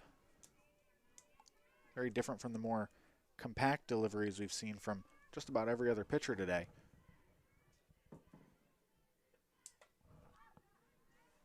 That one's fouled off by Rocco to fill the count 3-2. Yeah, and a little bit about that word of encouragement. Sometimes when you come into pitch, maybe you don't come in the flow that you need to, and it just takes one reminder like, hey, you know, you're not dragging in your back leg, or you're releasing at the wrong point, or take a bigger breath before you pitch, or something that reminds you of your own style, because every pitcher has that own style. And so if you come into the game already not in that zone, you just sometimes need a little reminder of someone from the outside that knows and understands your pitching to tell you, hey, you're forgetting this part. This ball swung on, flied out to left. That ball is deep, and it is off the wall. Rocco headed to second. It's an RBI double.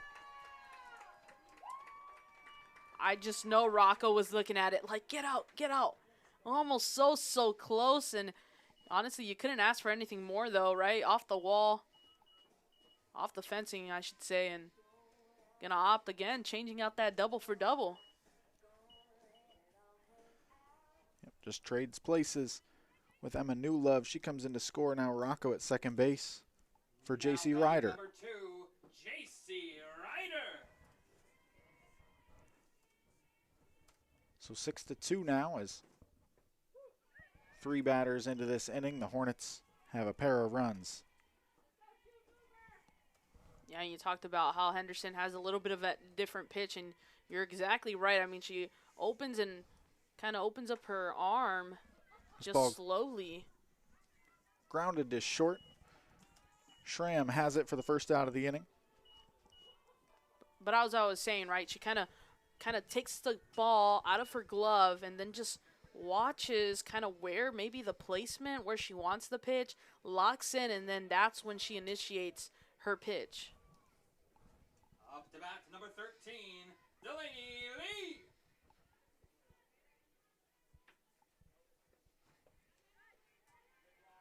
First pitch to Lee misses low and inside. Yeah, that stare down to home plate from Henderson reminds me more probably of a baseball pitcher.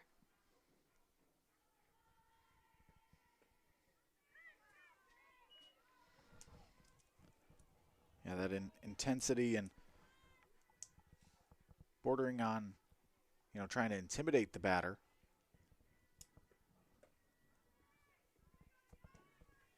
With that stern stare. That ball misses up high, 3-0 now on Lee. So a little bit of work for Henderson. And that one misses high as well. So a 4-pitch walk.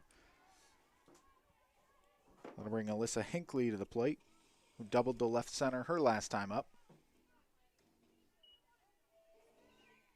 Hinckley, 4 RBIs on the season. Number 10, Talked about that double earlier, seeing if she can kind of tap back into that energy.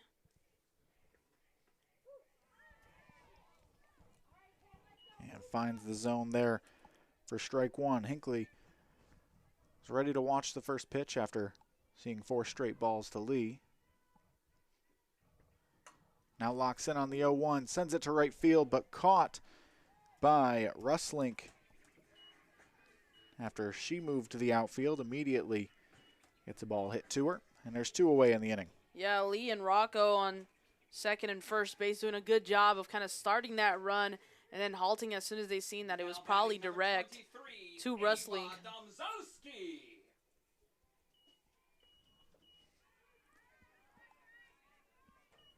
Domzalski takes a first pitch ball. Frank also on high alert behind the plate, making sure she's ready to throw down when she needs to. There's strike one on Domzalski. She singled her last time up for just the 2nd hit of her collegiate career.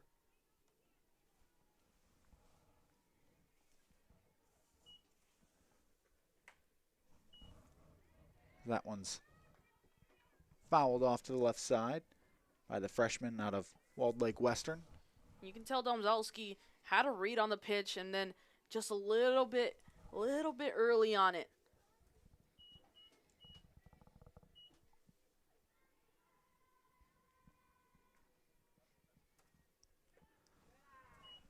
That one just released a little late, ball too high.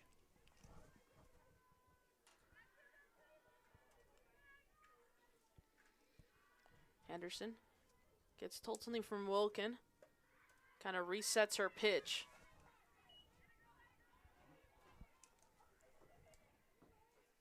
Tried a little drop ball there. Didn't quite drop far enough to catch the top of the strike zone. So now 3-2. The runners will be off. This ball flared out to right field, but right to Russ Link. She had come in a bit and was in perfect position to make that play. The Hornets get 2 back, but still 6-2 Albion as we head to the bottom of the 6th.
Bottom of the 6th, 6-2 Albion has the advantage here in game 2 of today's doubleheader.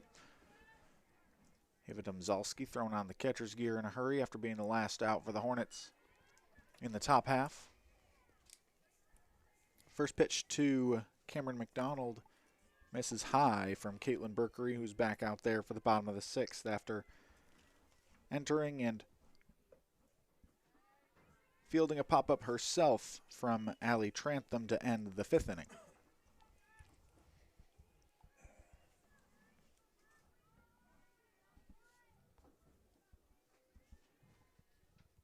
Her 2-0 pitch to McDonald, just off the inside edge, 3-0. Yeah, Berkery right now just trying to get the Hornets back to batting, right? They want to continue to chip off at that lead that Albion just popped up with in the 5th inning.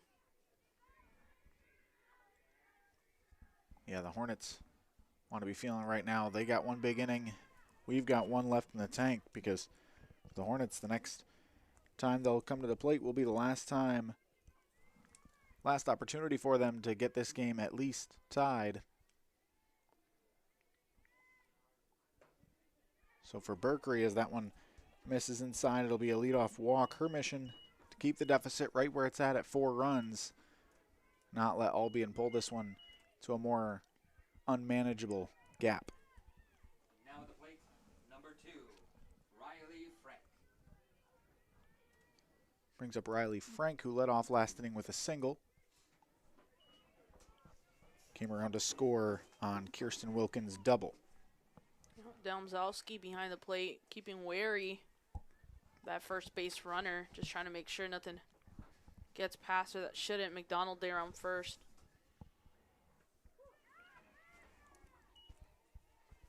Berkery earned strike 1 there on Frank, and McDonald certainly at least looks fast. She's shown off her speed in left field today.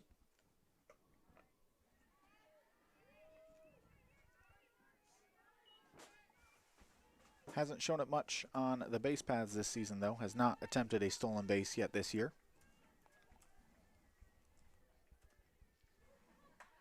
This one hit in the air deep to left field. That's back to the wall and over the fence. Kirsten Wilkin leaves the yard, and it's 8-2 Britons.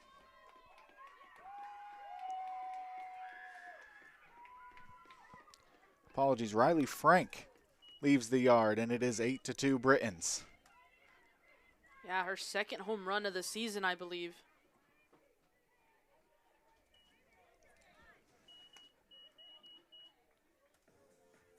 Is indeed the second home run for Frank this year. So clears the bases for Berkery to kind of get right back into finishing it out. Albion just looking to get back those 2 runs that the Hornets were able to score at the top of the 6th.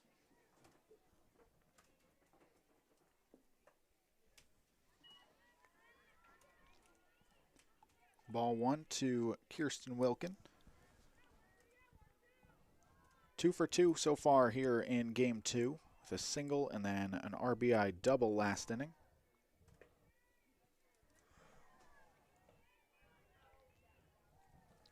Takes ball 2 inside there.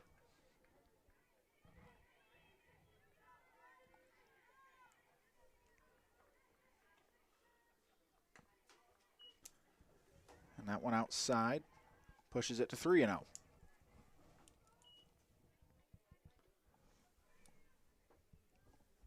New Love is actually going to call for the timeout this time around.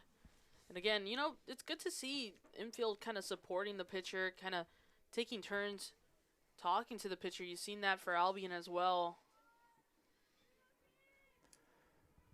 That's that senior, the captain leadership from New Love. Again, she and JC Ryder, the only seniors for this Hornet team. Both honored their most valuable professors before game 1 today, as that one's hit out into left field and gets down in front of Hinckley. So another single. Run around first with no outs for Braun Scheidel. Yeah, and you talked about that kind of senior leadership. It also hits a little bit different when you're a freshman, right? I mean, I think it's just like, okay, you know what? This is someone who has been through a couple more seasons as me. This is someone who I can trust and who I'm learning from. So it always feels a little bit nice.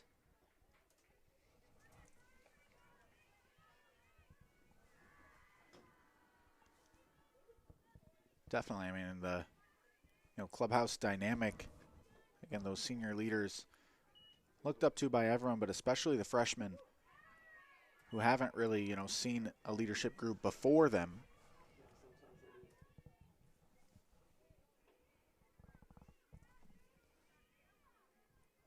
And New Love continuing to support Berkery as that one's bunted right in front of home plate, and beating it down the line is Braun Scheidel for a bunt single. Just immense speed from Braun Scheidel. I mean, come on. It's so hard to beat out a bunt attempt, especially maybe if you were intending it for, at minimum, to be a sack bunt, right? Able to beat out that throw, able to show off the speed. I mean, just helping out the team in general. Yeah, with that kind of speed, great weapon to have. And there at the bottom of your lineup. Makes me a little surprised she wasn't in the lineup for game 1. When you can turn just the ball hit maybe a foot in front of home plate into a base hit. Such a weapon to have. It's 2 quick strikes there on Emma Schramm. Berkery finding the strike zone a little bit easier now. As at this point for Berkery, again, obviously you're always trying to get out the inning with as little damage as possible, but if this deficit hits 8 runs for Kalamazoo, that would end the game due to the run rule. So needing to get out of this just to stay alive.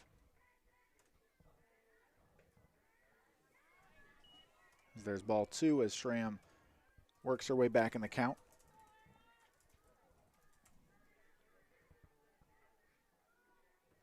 Berkery trying to find that third and final. And this one popped up New Love has to get around the umpire and does. Makes the catch for the first out here in the 6th.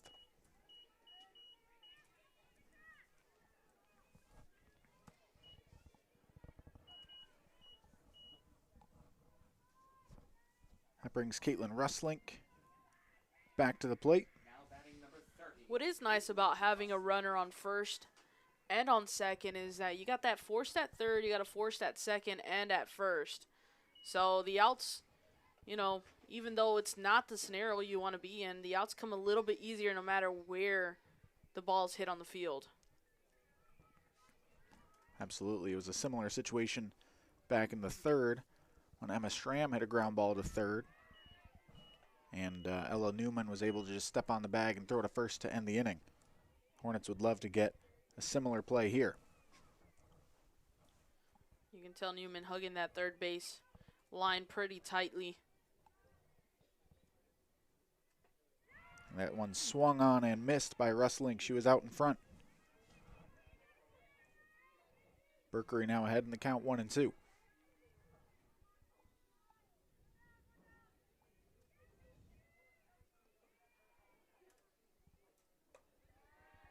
That one just a touch high. 2-2 now on Russlink.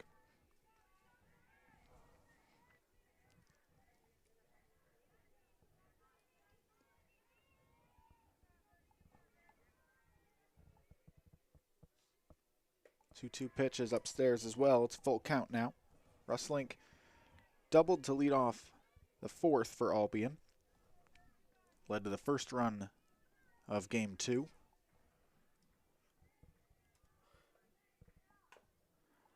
That one tapped fair just in front of the plate. Throw down to first is in time from Dymzalski, and there's 2 away. Runners do advance to second and third, and that leaves it up to Jesse and Standig. Again, just able to get that out, though. A lot of kind of breathing room, you could say, right? You get a little hit here or there, and now you have a throw down to first that you're focused on. First pitch just inside. And to your point, yeah, as a defense, it feels like a more manageable situation when you're 1 out away from getting out of the inning. There's strike 1.